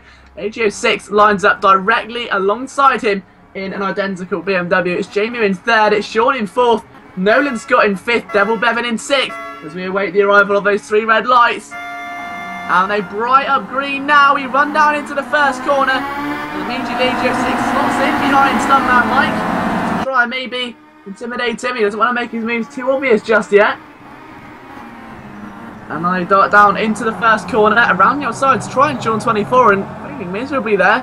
But yeah, next Nolan Scott doing everything he can to give his teammate a bit of support, bear in mind. Obviously, Stuntman Mike leading the charge at the moment. The last thing he would want to do is compromise that. Let's see now what happens as Graufindel's trying to go around the outside. The Army BMW is getting ever stronger now. Graufindel will try to defend very heavily off Devil Bevan. What is Devil Bevan made of? Can he get himself to the inside or no? Yes, he can. It'll be a strong advantage. But Graufindel cancels it out with some sturdy driving around the back end of this circuit.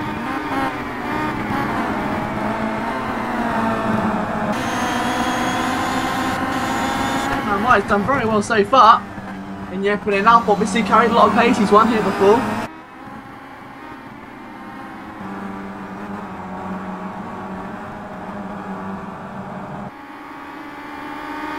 Now Stuntman down the back of this circuit was going in towards that very tricky chicane. AGO6 in second, third Jamie, fourth is Sean, with Nolan Scott opening up there in P5, obviously as we say wanting to support his teammate. Two Volvos at the back of the field. Let's check up on our debutants in this top skill quad. They're currently 13th and 14th are in Noddy and Diamondback. After it was John Daniels that took the win, it was Diamondback that followed suit directly behind him, taking second. Noddy Racer, the pole sitter from the B race earlier on. So intriguing to see how race pace fares against qualifying pace, isn't it, as we come towards the end of the first lap. Now on to lap number 2 of 14, to the inside there goes Jamie, trying to attack AGO6. Can he get the move done or no? Not quite through there. A bit of argy-bargy. Nolan Scott flies through, he's got a car in the wall. Now who does that belong to? I think it's AGO6. Yes it is, so he's taken a knock. So it's such an unfortunate tragedy there as now Devil Bevan and B13 both try and push their way through. Cortese just behind them as well. Wandering past that, and SPM Ragster not too far adrift at the moment. But it's Nolan Scott that's now got to second through all of that.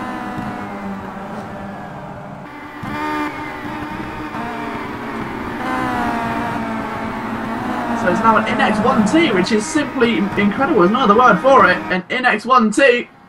Absolutely brilliant for the team. They've been here before.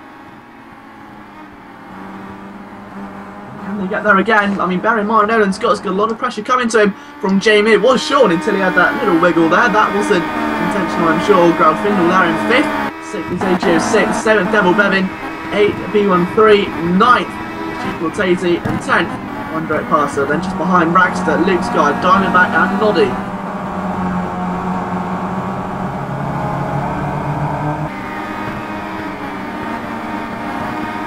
Daisy get to the outside of B13. He's going to try it, isn't he, through the double right-hander. He's going to struggle, though, as B13 sets up BMW in stone. He's not moving anywhere anytime soon. And Cortese's got a good run, though, going down that main straightaway. Can convert this into some kind of overtaking manoeuvre, though. B13 makes his intention clear. Goes to the inside, leaving Cortese to do all the hard work in 9th. Sweeps it round turn 1. He'll get the inside line for turn 2, but B13 just... I think I carried a bit more guts into that corner, and in turn held the position for slightly longer. Very, very good attempt there by G Cortese. B13 defended absolutely superbly, no two ways about it.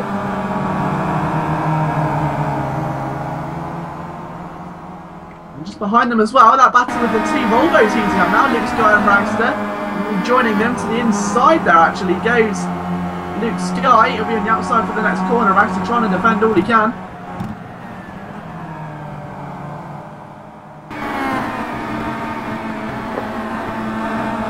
Still side by side with the two Volvos, in fact almost 3 of them, as they all want a bit of the action now, all wanting to get involved as soon as they possibly can. Not what they want though, it's an early stage of this race, and yes, you've got a double race header, but you still want to give that all, don't you? As much as you want to push, as much as you want to get a good result now, you've got to be consistent about this. If you push too hard and make a mistake, and you start at the back for race number 2, it's going to be a very tricky ladder to climb. One plagued with holes in the steps. A bit further up, Cortese, Devil Bevin and B13. That trio starting to get a little bit feisty now. AGO, Graf Findle and Sean. Graf Findle in 5th tries to get himself past Sean 24, who's inheriting 4th at the moment. Jamie's still 3rd, chasing down first to the NX boys. It's Stuntman Mike that still leads it, the pole sitter.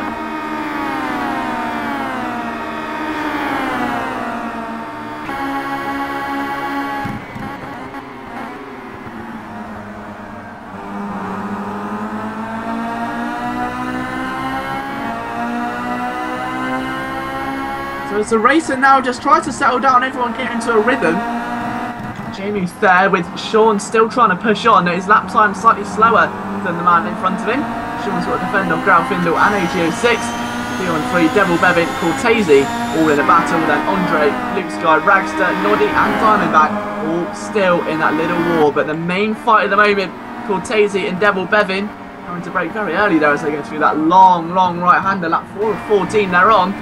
Cortese gets to the inside, he's actually looking for it, takes a bit of grass there, I don't think that was quite intentional. He'll try and take the scenic route around this Zandvoort circuit to the inside. Can Cortese get there again? He's parked his car very well, and he's actually made the move stick, so impressive manoeuvre there for G Cortese. It's the Devil Bevin. BMW tries to come back around, and he's on the inside line once again, so nice counter attack by Devil Bevin. Cortese now somehow tries to find any way back through, doesn't want to lose that position. He's not going to be able to through there. Devil Bevin keeping his car firmly behind Cortese after a big move from the white BMW. Now look at Andre's crew all trying to turning up behind him. Luke Sky, Ragster, Noddy Racer and Diamondback, all of them fighting for position. Not a single retirement just yet, which is again what we like to see here in Simraceway. Low attrition rate in the start of this race.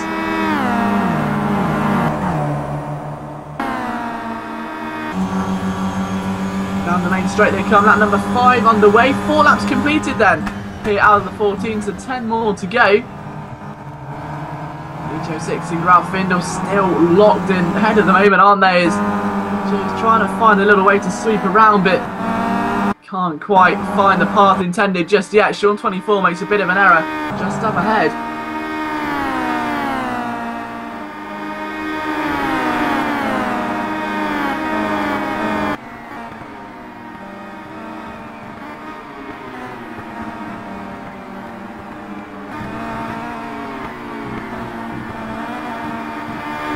at the race leader as well. In-next stuntman Mike is now 2 seconds clear of his teammate.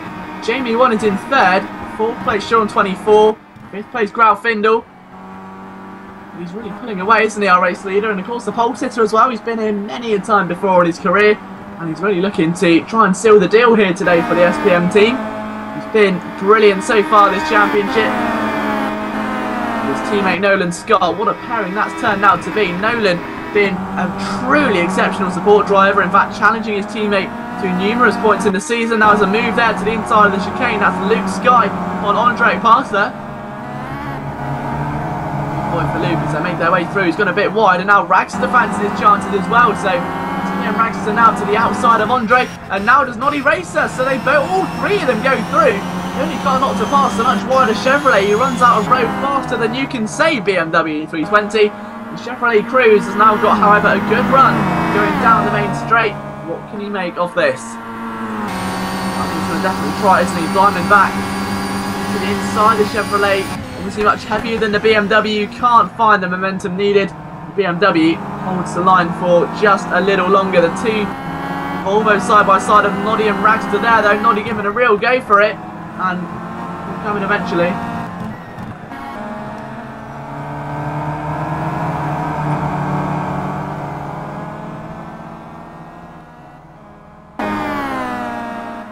What can Noddy do in retaliation to Ragster? I mean, there's still a long way to go. Only on lap 6 of 14. Trying to get to the inside again. That Volvo obviously much more nimble than the cars following.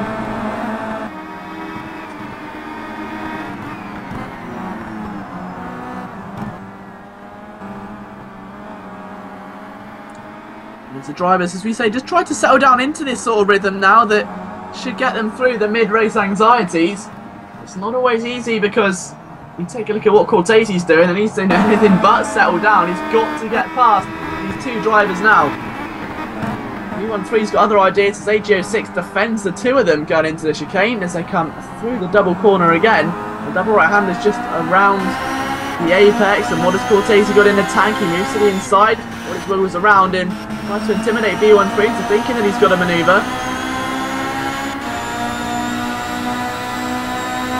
Stuntman goes through with a 142.5, a 142.8 for the man in second, 142.9 for Jamie 1, Findle a 143.7, Sean a 144.3. Look at this, AGO6 now having to really defend because B13 doesn't know where he's going to attack.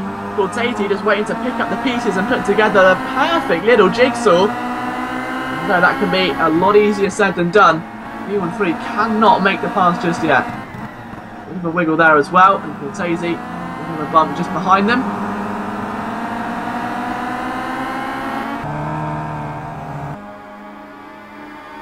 Look at all 3 cars, they make their way through the S's section, the end of the first sector, and B13 looking very racy indeed. He's going to go to the inside as he thinks about it and almost pulled out and decided against it, thinking maybe his race will be better in the long run. Sean 24 and Findle, a very similar story.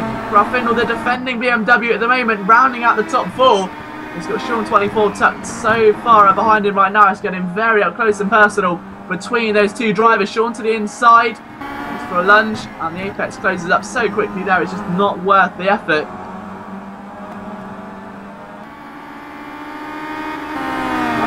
Cortese muster up through this next corner. I mean, they're all getting closer together. That group of 3 maybe attacking the duo ahead. This could really make for some interesting racing into the second stint of the race. We're getting towards the halfway point now, so next lap we'll see us hit half race distance.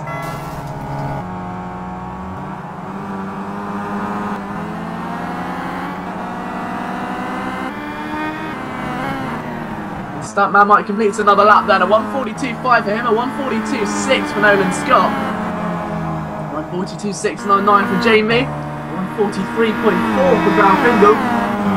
Sean 24 in P5 with a 143.547 as well. And now some headlights being played there by Cortese. Very interesting tactics indeed.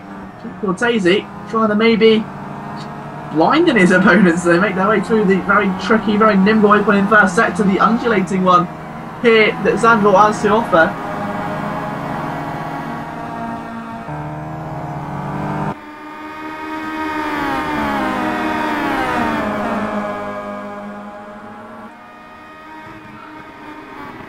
Now what can B13 do? I mean, there's still a long way to go.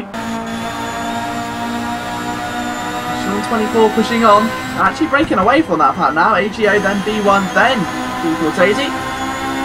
Drivers all line astern at the moment, but B13's been arguably the most active of the three in terms of trying to find a way through. He's not hanging around, is he? He's searching at every avenue. It's not like he's tucked up behind and sitting like a little duck just waiting for the right moment. He's there making all the effort, and just behind him as well, that group of cars, Noddy, Devil, Andre, Diamond and Ragster, again, all still very tight indeed. B13 can't get to the inside, Cortese can't do it either. Sean, Grafindle, Jamie, Nolan and Stuntman in reverse order. Stuntman might now really pulling away 5.7 seconds as he crosses the line, and it could be even more than that, and his lap time reflects his pace, 1 minute 42.5. So 142.9 for Nolan Scott, Jamie at 142.8. Grafindle still in front at the moment. What is Sean 24 good in response? Go to the outside, almost 3 wide behind. B13 surges to the outside of turn 1. We said he's getting aggressive. Sean can't make the move stick, and Cortese may well punish B13 for being quite audacious. We've still got about 6 laps of racing left to go, and Cortese now really struggling to put the power down out of turn 2.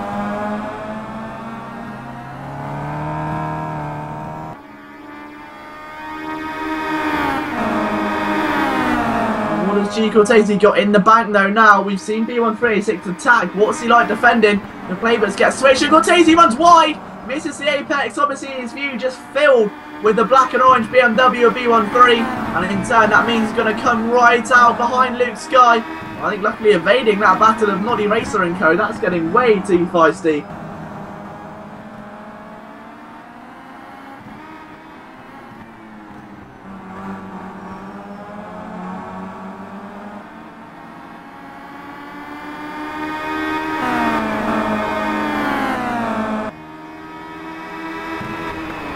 Diamond and Ragster for that 13th and 14th place, and still fighting like they're battling for championship victory. I mean, you cannot separate these two, and that's what makes this championship so special, that you can be fighting for first, you can be fighting for last. Every point matters, and the drivers are just as hungry throughout the order. Absolutely brilliant.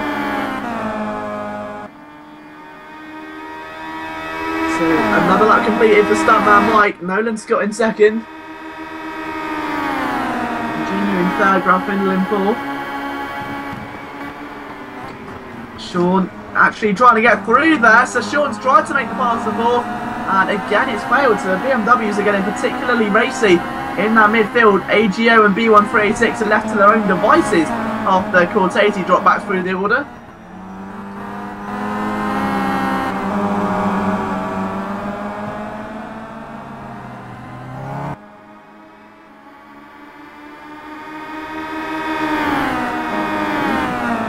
Absolute gaggle making their way through. I mean, they're not close enough for a pass each yet, but all separated by about 3 seconds is definitely inviting to watch and to keep the camera fixed on them. Again, a massive thank you to our cameraman Dimitri, who once again provides such a professional level of broadcast, and it really is an honour to commentate on. Stuntman Mike still leads. Nolan's got second, pulling away from Jamie slightly now.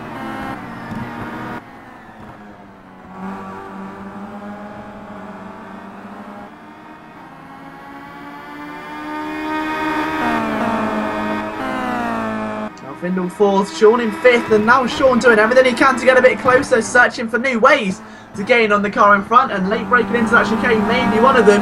Does compromise the exit. The BMW in front will get a much better launch out of the corner. I think Sean's just realised that now. They go through the double right-hander again. And what is Sean made of right now? Watch out for B13's past Luke Sky. I think Luke Sky's had a bit of an off. So that's not what he wanted at all. Luke Sky now, he's actually... No, sorry, what we've actually lost. So AGO6 down to 9th. So has there been a collision with the two drivers? Or has AGO6 simply ran wide at a corner? As Cortese collides there with, I think that's one of the Volvos. Luke Sky 80 it is. And that is heartbreaking for Luke. Such a consistent driver. Finds himself in the gravel trap with just 3 laps remaining. not where he wanted to be, and again, sportsmanlike conduct there by G. Cortese, letting Luke Sky back through. But it's not where that Volvo pictured himself being, that is for sure. It was right in the heart of that battle with that train, just ahead with Devil Bevin, Andre, Noddy Racer, and AGO6 in it.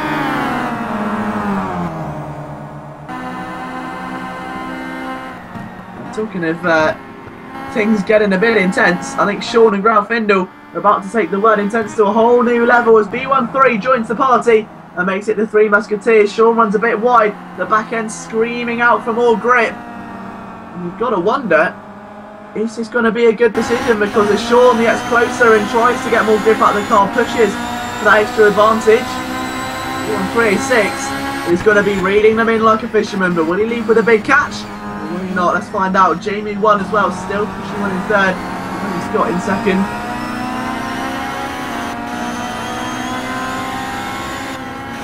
Over the line again comes Stuntman Mike then, so we've got 3 more laps to go until we find the victor here at Zandvoort for race number 1. Then we have the race, well, the reverse grid for race number 2.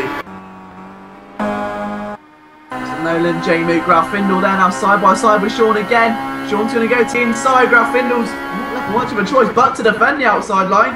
Sweep it a bit later into the corner, he tries to get back underneath Sean. Sean with a bit of a wiggle, knows he's got the line for turn number 2, he can just get his car position, and he can't. Graf Findle maintains it just a bit longer. So Graf Findle from Sean from B13, these 3 drivers of 3 BMWs now getting closer. Look how up close and personal B13 is getting, taking no prisoners, time is of the essence, and B13 trying to go straight to the inside and failing, unfortunately. It was a very good effort, but kind of nothing in the end.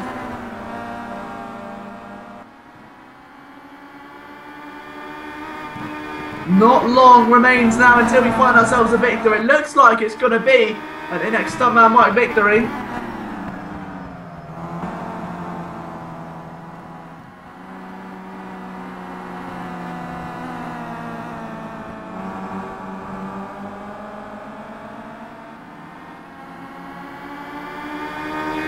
So Mike ahead of Nolan Scott, then J-Moot, Graf Findle there. 3 just planted up behind it as well.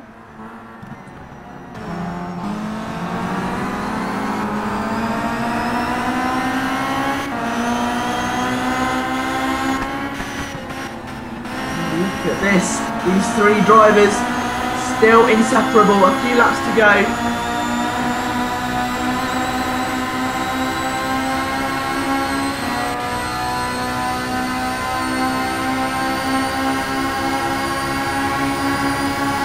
Man Nolan, J-Moot's dropped away a bit. Now Sean to the outside of Graf Findle. Can he sweep it round or no? He's going to really struggle and run out of grip and road more than often. And indeed that's the case now. Penultimate lap of the race. B13 searching for an advantage.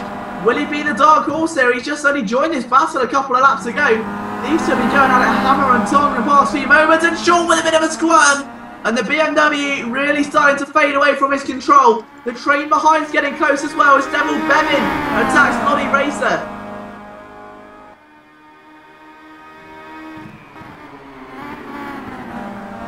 B13 Sean and Graf Findle still line astern as they make their way towards the end of their 13th lap. Graf Findle doing such a good job at defending at the moment.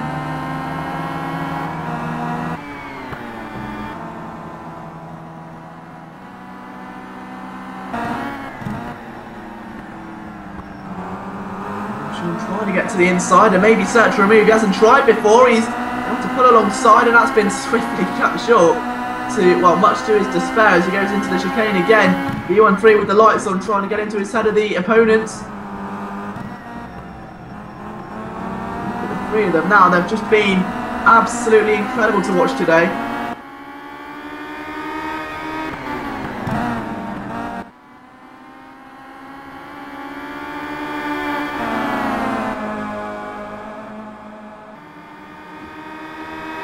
Graf Findle leads that little battle at the moment as we go into the final lap.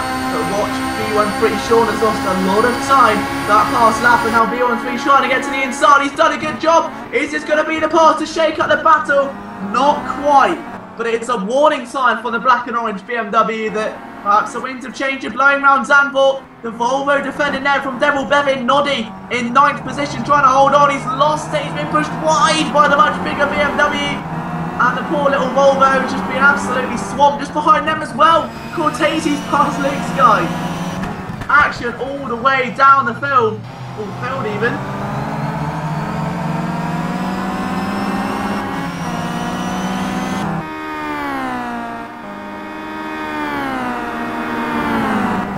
Devil trying to hold off Noddy at the moment.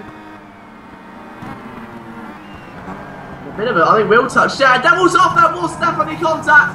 I thought that left rear wheel came up, and the BMW now back in the ground. Loads of them are off. The whole train of cars are off.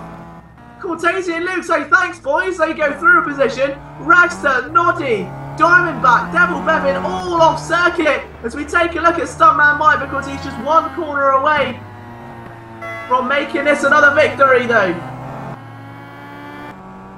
Because he's had a sensational championship so far, and it's going to get even better. It should be championship worthy now. Stuntman Mike wins in Zandvoort for race number 1. It'll be his teammate Nolan Scott that started 5th and makes it an NX1-2. What another sterling drive by arguably the most dominant team in Simraceway right now. Jamie takes third. Grant Findle shot side by side for 4th. Who's going to get it? I think it should be Grant Findle. He holds on. What a drive. Grant Findle.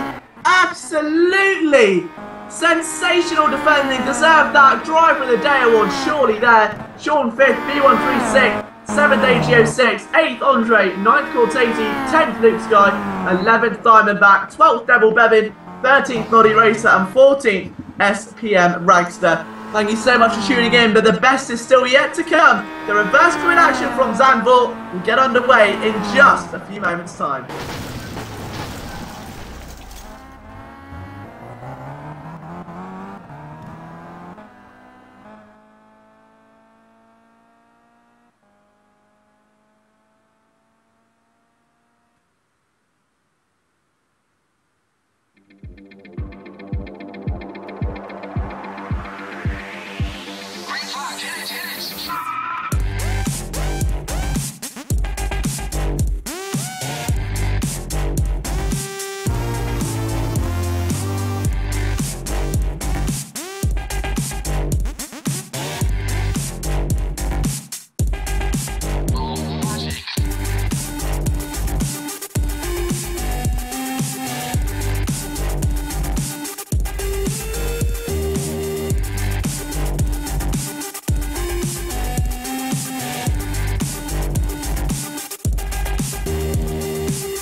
That was a 3-2.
That was a 3-2.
That was a 3-2.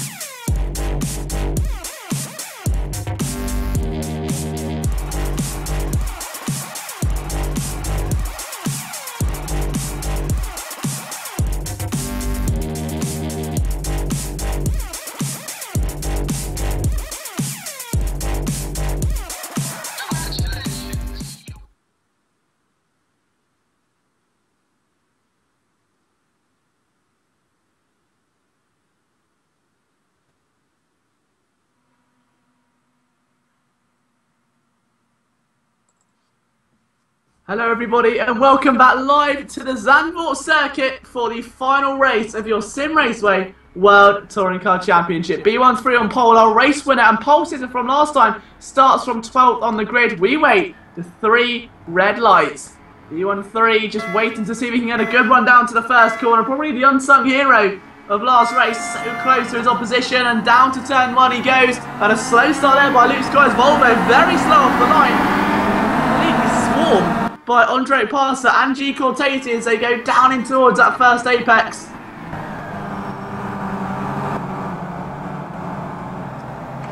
Through they go side by side there, Devil and Nolan Scott, who starts obviously a bit higher up. He started in 5th in race number 1, finished 2nd in race number 1, so he knows he's got the potential to move through the field. And now on paper, the drivers in front of him aren't as fast as him.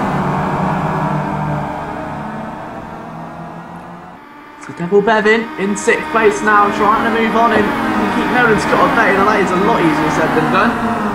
And still there, 7th, 8th place Sean 24, 9th Ragster, 10th Jamie, 11th AGO, then in next Stuntman, Diamondback and Noddy Race went back in the field.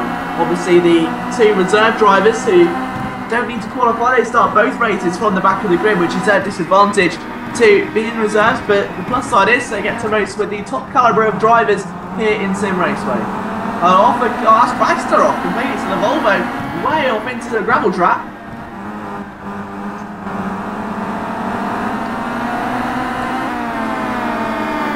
So Noddy 13th, 12th Diamondback, 11th Stuntman, 10th AGO 6, 9th Jamie 1, and then look at this, 3-1 into the chicane. And off goes Sean 24, and that is a very, very big scare indeed for all 4 BMWs involved.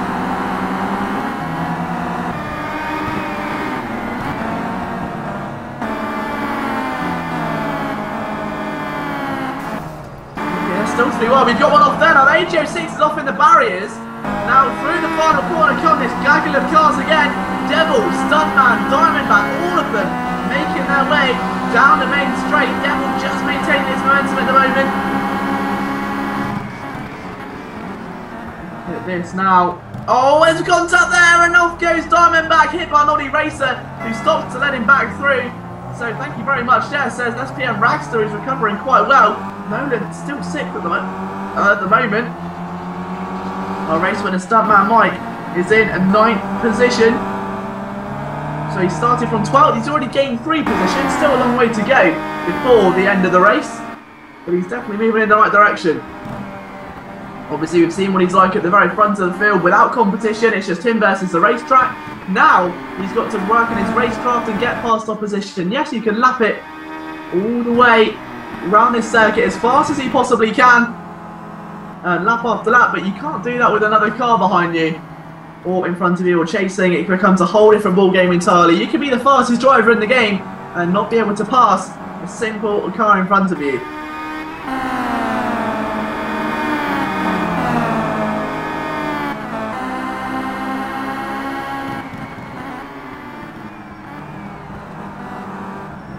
Now can start to make the pass. I mean, his teammate is now fighting the 5th with Ralph Findle, who almost took it from him. So Nolan Scott up to 5th, a nice pass there around the chicane. So the next drivers making their way through the field very fast indeed. B1386 leads by a second. Ondrek Passer is in 3rd. Cortese chasing B13 at the moment. Now these two have fought last race, of course. They were so close together. Over the line, the G Cortese come right down to a photo finish. B13 watched on, and now this is the man in a driver's seat. Qualified last, now finds himself starting from pole. We know he's quick, we know he's competitive, we know he's a very dangerous driver when it comes to attacking. You never know what he's going to do next, very unpredictable. This guy's in 3rd at the moment and bringing the cavalry with him. My goodness me, Nolan Scott is up to 4th position.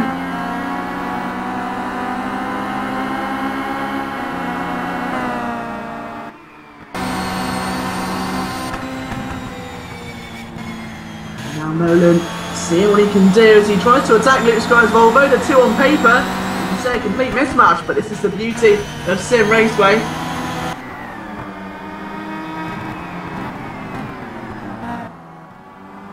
He's trying to go the outside, he's got to be careful, he doesn't run too wide there actually. Luke Sky tries to close the door.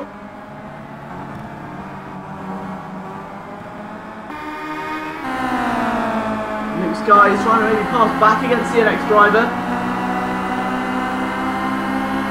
Trying to get to the inside. It should be a nice move into the chicane, but no room maybe for that Volvo to push all the way through. Nolan Scott will be taken by surprise there, that's for sure, because we weren't expecting that Volvo to come back that quickly. He's trying to take right round the outside now, and they're still touching.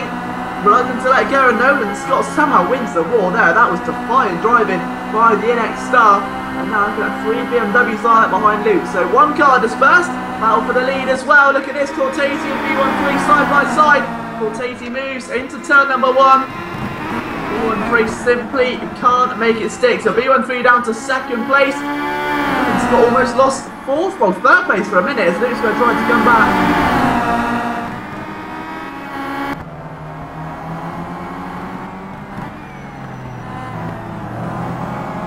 Guy now in danger of actually being overtaken by Grauffindel, Sean and Ondrek Passer as well. Stuntman Mike running his way through the field, watch out for him, it's like singing the Jaws scene again. He's 8th position at the moment. 7 is Ondrek, 6th Sean 24. You say, but this has been a very intense start to the race indeed. Cortese leads from B13 at the moment, and Luke Sky's Volvo into the barriers. That could mark the end of his charge for the moment. He loses the group of cars he was holding up. The 3 BMWs now fighting amongst themselves. Sean 24 doing very well to hold on there as Grauffindel sneaks up the inside. Andre with a bit of a nudge, maybe a bit of friendly support for the very similarly coloured BMW, although it actually turned out to defect his move against Sean. So Ondrek Passer there, maybe just a little bit of an intervening scenario. Ondrek, Luke, Stuntman, Devil Bevin, Jamie 1, Ragstead, Diamondback will be Racer and AG06. Still no DNFs yet. 4 laps into the race. Teamsy leading, B13 in second, Nolan in third, Sean in fourth. Kendall and Andre Pass are still charging. Luke Sky's got to get his race turned around. He's got to get it turned around pronto because here comes the race number 1 race winner. And the pole sitter, of course, started from the very back of the grid. Make his way towards turn number 1. He's going to be very late on the brakes. We'll get through. He's trying everything he can, and Luke not really going to put up much of a fight. He's only delaying the inevitable, really. We know Stuntman is going to pass at some point or another. The man's simply too fast not to. So Nolan now into third place, looking for 2 podiums in a row. Of course, second in race number 1. Maybe second in race number 2's on the cards. We'll examine lap times next time by. Cortese is pulling away from B13, then Nolan, then Sean, and Granfindel, then Andre.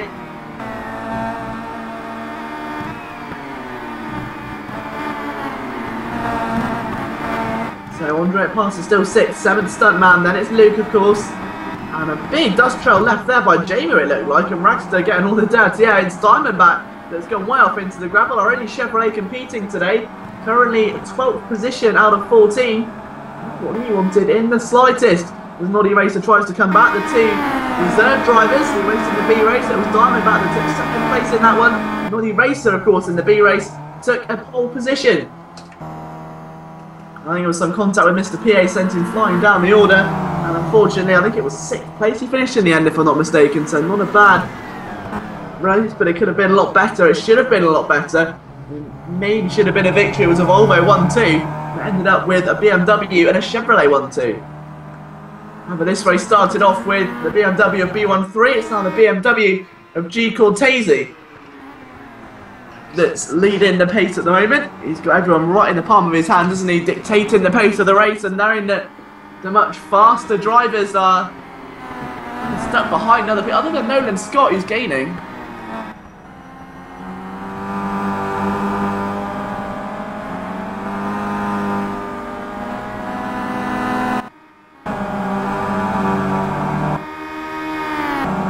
Cortese B13, Nolan Scott, Sean still trying to keep ahead of Granfindel at the moment.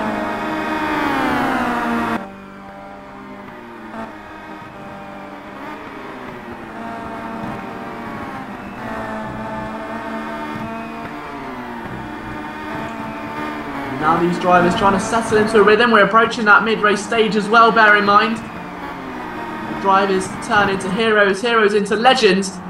Perhaps some of the drivers you don't make it as heroes end up somewhat losing a lot of steam around here. With 2 BMWs side by side there, Stuntman Mike and Andre Passer.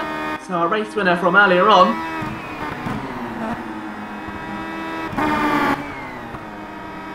Stuntman maybe get to the inside. Not quite. Andre defends very well. Lap number 6 of 14, and that massive gaggle of cars behind. Stuntman needs to disperse them very quickly. Luke Scott's holding them up and won't be there for much longer.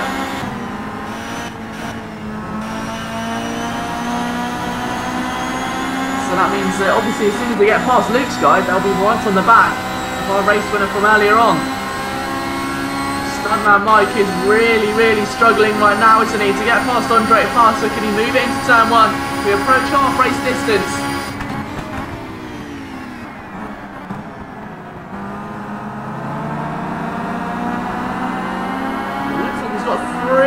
And yes, he has. So moving to turn number 1.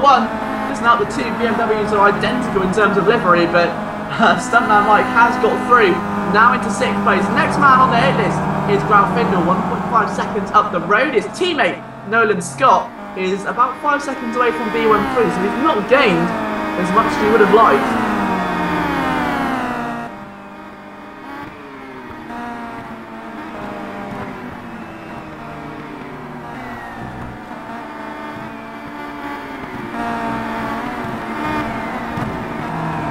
B13 still trying to fight with Cortese at the moment, and obviously what Nolan Scott wants is for that to happen exactly, because as soon as they get battling, they go offline, they run onto the marbles, and even start throwing up a bit of dust and taking a much slower line around the circuit. These two drivers are going to really struggle to keep Nolan Scott at bay. You can already see he was 5 seconds away at the start. It's now just over 2.5. So he's reeling them in incredibly quickly as we approach a halfway distance now.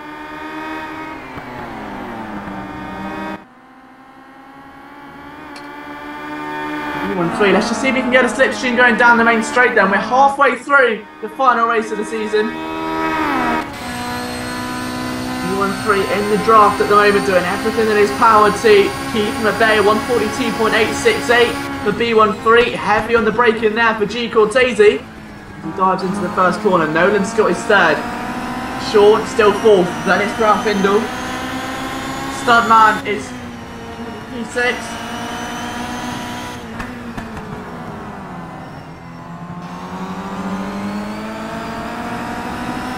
Andre Luke, Jamie, Rangster, Devil Bevin, Diamond, Noddy, and AGO6 around that order, so still no retirements.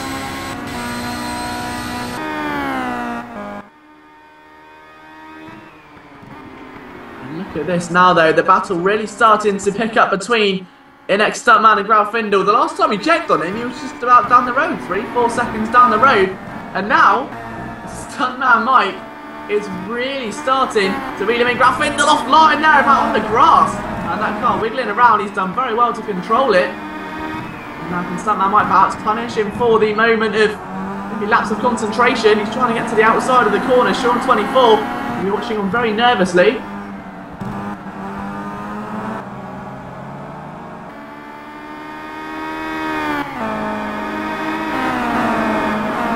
Now can Stuntman maybe get to the outside. He's going to get into the chicane. Graf Findle covers his line very, very, very well. He's got a lot of work to do, bear in mind, as we say, this is not Stuntman Mike territory. We used to see him at the front of the field this championship. Now he's got a lot of work to do. Nolan Scott still reeling in our two race leaders. Let's take a look at the lap times then as they end lap number 8 of 14. A 142.6 from Cortese, a 43 flat from B13. 42.3 from Nolan Scott. Then it's Sean. It's Stuntman. And then look at this side by side. Stuntman Mike goes through. Graf Findle, can he get back on the inside? No, he can't. Stuntman Mike makes it stick. Graf Findle still tries to fight for more. I think lost the back end. They're outbraked himself. He's lost the position to Stuntman Mike in the top 5. His teammate 2 positions away. Sean 24 round the corner.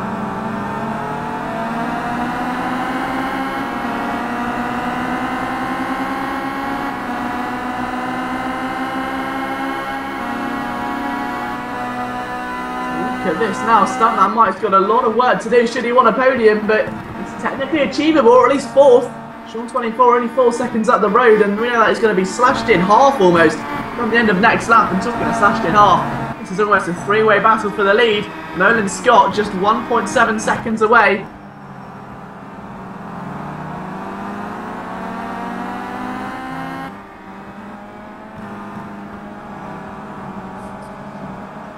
Cortese, B13, Nolan Scott, Sean, Stuntman, Graf Findle, Andre, Luke Sky and Jamie your current order, but Jamie looking maybe poised to get a move going on Luke Sky 80.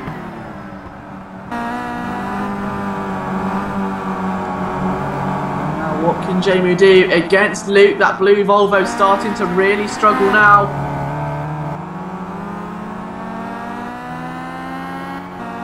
All of them going offline there, that seems to be a recurring thing. All of them just trying to take maybe a little bit more track, and obviously 2 wheels on, if you can carry that extra mile an hour or two, can mean so big an advantage come that start finish straight, because you do get a big jump on the car in front. Go to the outside, Luke's going Jamie side by side as Jamie sweeps through. Luke cuts back underneath. And that Volvo stays ahead for just a bit more, so Luke's guy's race not over yet. So he's 8th and 9th, and Luke Sky is running in that realm again of consistency for him.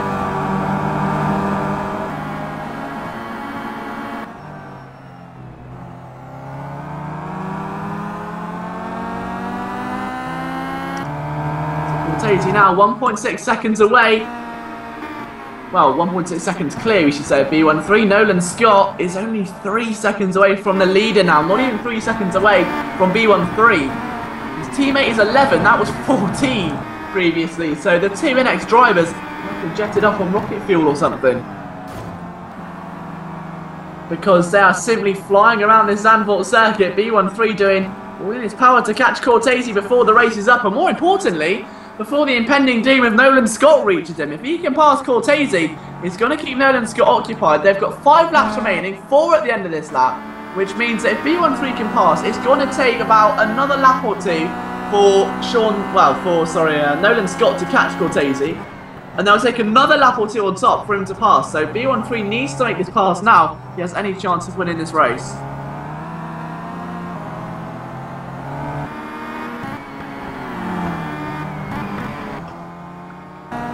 Cortese, a 142.7, a 142.6 for B13 and a 142.2 for Nolan Scott. And look how close that black and orange BMW is getting. Sean and Stuntman getting close as well.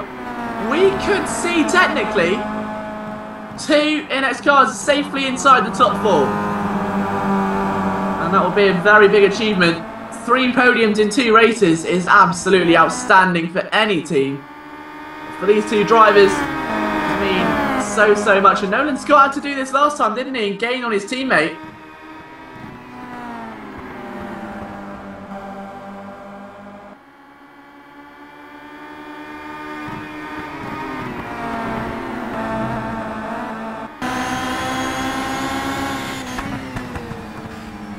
Now Nolan looking very, very dangerous indeed. Cortese watching his mirrors, I'm sure, very hesitantly, very much aware these 2 drivers are going to come into the fray very shortly. Nolan Scott is just edging his way closer and closer to what could be the move of a championship for him. It could be a deciding move as well. His team only 2 positions down the road. He needs some big points in if he has any chance of stopping the Stuntman Mike domination show.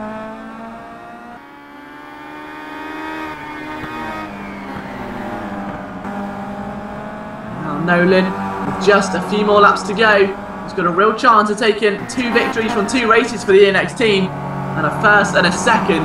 Almost a dream weekend. He goes to the outside, he's made his intention clear as B13 darts away. They stream down into the first corner. Can Nolan Scott make his way round the outside of turn number 1? He sweeps through, B13 holding on. This is for second place, and B13 keeps his courage.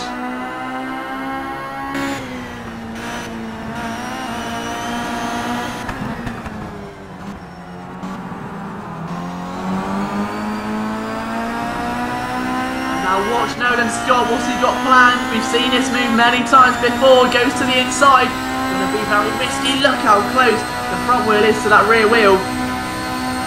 B13's got to be watching his steps. He's normally the man with the headlights on, applying the pressure. That playbook's been scrapped. It's now keeping Nolan Scott at bay. Second place is at stake. He started on pole and now B13 could finish 3rd if he can't keep Nolan at bay.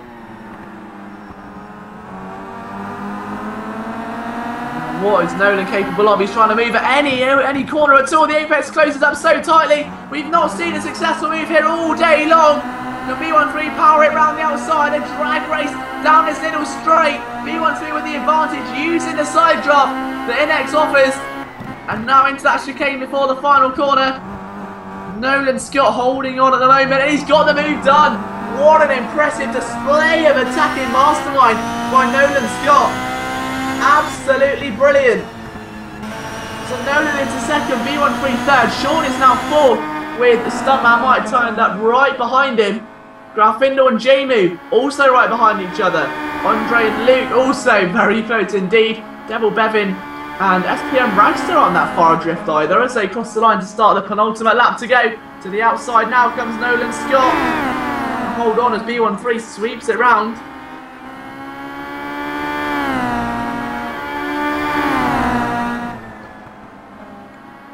Nolan, B13 at the moment. This is the dream come true for G Cortese. Look in that mirror now. It was 3 seconds back to Nolan's, well, to the man in 3rd place before. It's now 3 seconds, well, 3 seconds back to Nolan Scott.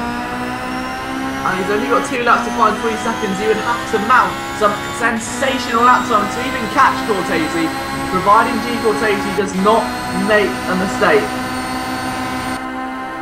So Nolan Scott 2nd. B13's 3rd. How much longer though? Can he stay with the back of Nolan Scott? Sean 24 is in 4th place. Stuntman Mike is in 5th. 6th place Graufinkel. 7th Jamie 1. That could still be set to change. Jamie trying to hop over the curbs there and get an advantage on the fellow BMW. That's the other problem with this series, is that because so many drivers have elected a BMW, it's not like a manufacturer versus manufacturer, like a Seat versus a Chevrolet, like we're seeing Noddy and Diamondback. There's no advantages or disadvantages. You're not going to see one car faster through the corners, one car faster through the straights. It is constant. They're both in the same machinery. They're both working out the same times. And Nolan's got flashing those lights dramatically to attract the attention of Cortese. It's BMW versus BMW, driver skill versus driver skill, racecraft versus racecraft. And Stuntman Mike tries to get into the top 4. He's done well. Started 12th and has broken into the top half of the field. But his race is not over yet, and he still wants one more position. To the line he goes. Sean goes centre of the track. Very smart defending. Stuntman Mike forced to go around the outside of the corner. Late braking by Sean 24. Very experienced in this scenario, and now Mike trying to go round the outside as they clamber up the hill. And it's Stuntman Mike that's in the more assertive position. Final lap of the race, the two still side by side, and Sean still trying to stick it, but he can't hold it off. And Stuntman Mike goes from 12th place to 4th in just 14 laps. Now that is Acer Colorex.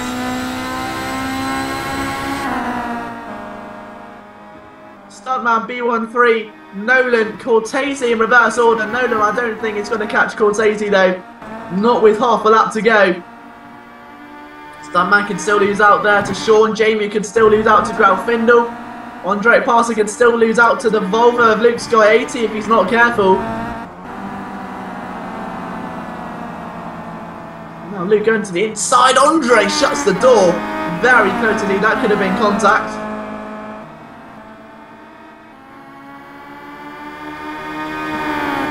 Oh, there's a spinner there. It's a BMW. It's Andre Passer. We thought he was going to pass Luke. And now Luke's got a VIP access ticket to the start-finish line. It looks like the desperation of Nolan Scott as he tries to get those headlights flashing at Cortese to make an error.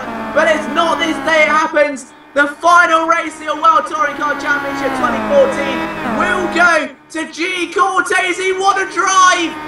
G. Cortese wins at Zandvoort with Nolan Scott taking 2 second places in 2 races.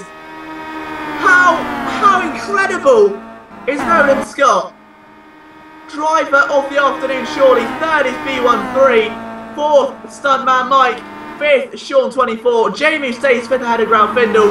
Luke Sky is in 8th. 9th, Devil Bevin. Bragster and Andre Passer 10th and 11th. Noddy 12th. Diamond 13th. And AGA will finish 14th. But my goodness me, Nolan Scott, 2nd in race 1. 2nd in race 2. He started 5th in race 1. 12th in race 2. If that man ever started on pole, you wouldn't put it past him to go for a win. One of the most consistent drivers this championship. But what a season this has been. From every single skill quant, from the 500 to 900, the 900 to 1100, it has simply been insane. The amount of competitive racing we've seen, the respect between the drivers, the simply outstanding community on the YouTube channel. I've noticed you've all done an amazing job at giving me an honour to commentate on. I mean, even on the chat as well, I know we've got a really tight-knit community here at Sim Raceway. It's truly an honourable part to be a part of. So it's not the same broadcast without our regular thank yous to Dimitri once again for providing us such an outstanding broadcast. The new graphics on screen, the live chat at the bottom of the screen gives you guys a way to get involved with the broadcast. To our events coordinator and manager Kosako for once again, what an amazing championship this has been. Week in, week out, it's been nothing short of emphatic, and we've still got the GT Giants Championship round the corner. God only knows what holds for us next week here at Sim Raceway, but I can promise you this, it will be spectacular. Get yourself signed up at simraceway.com. The game's free of charge. What are you waiting for? From myself, Liam Jenkins, it has been an honour to commentate the World Touring Car Championship. I'll see you soon.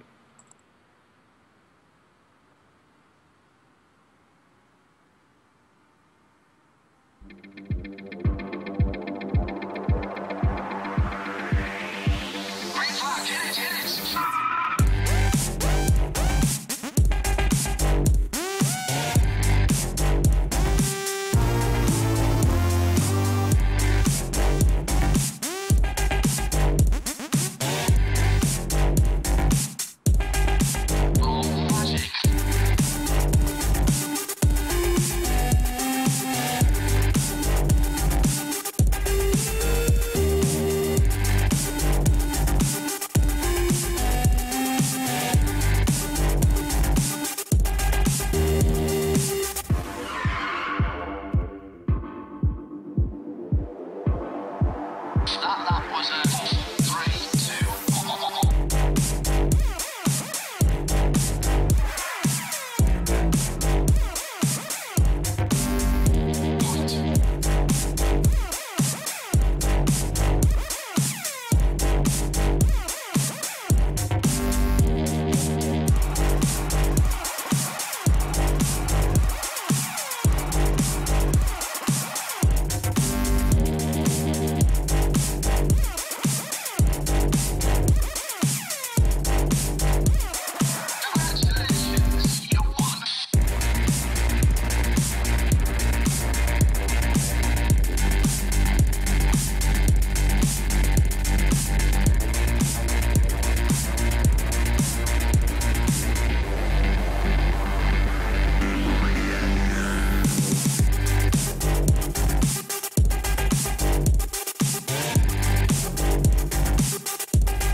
That was a 3.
That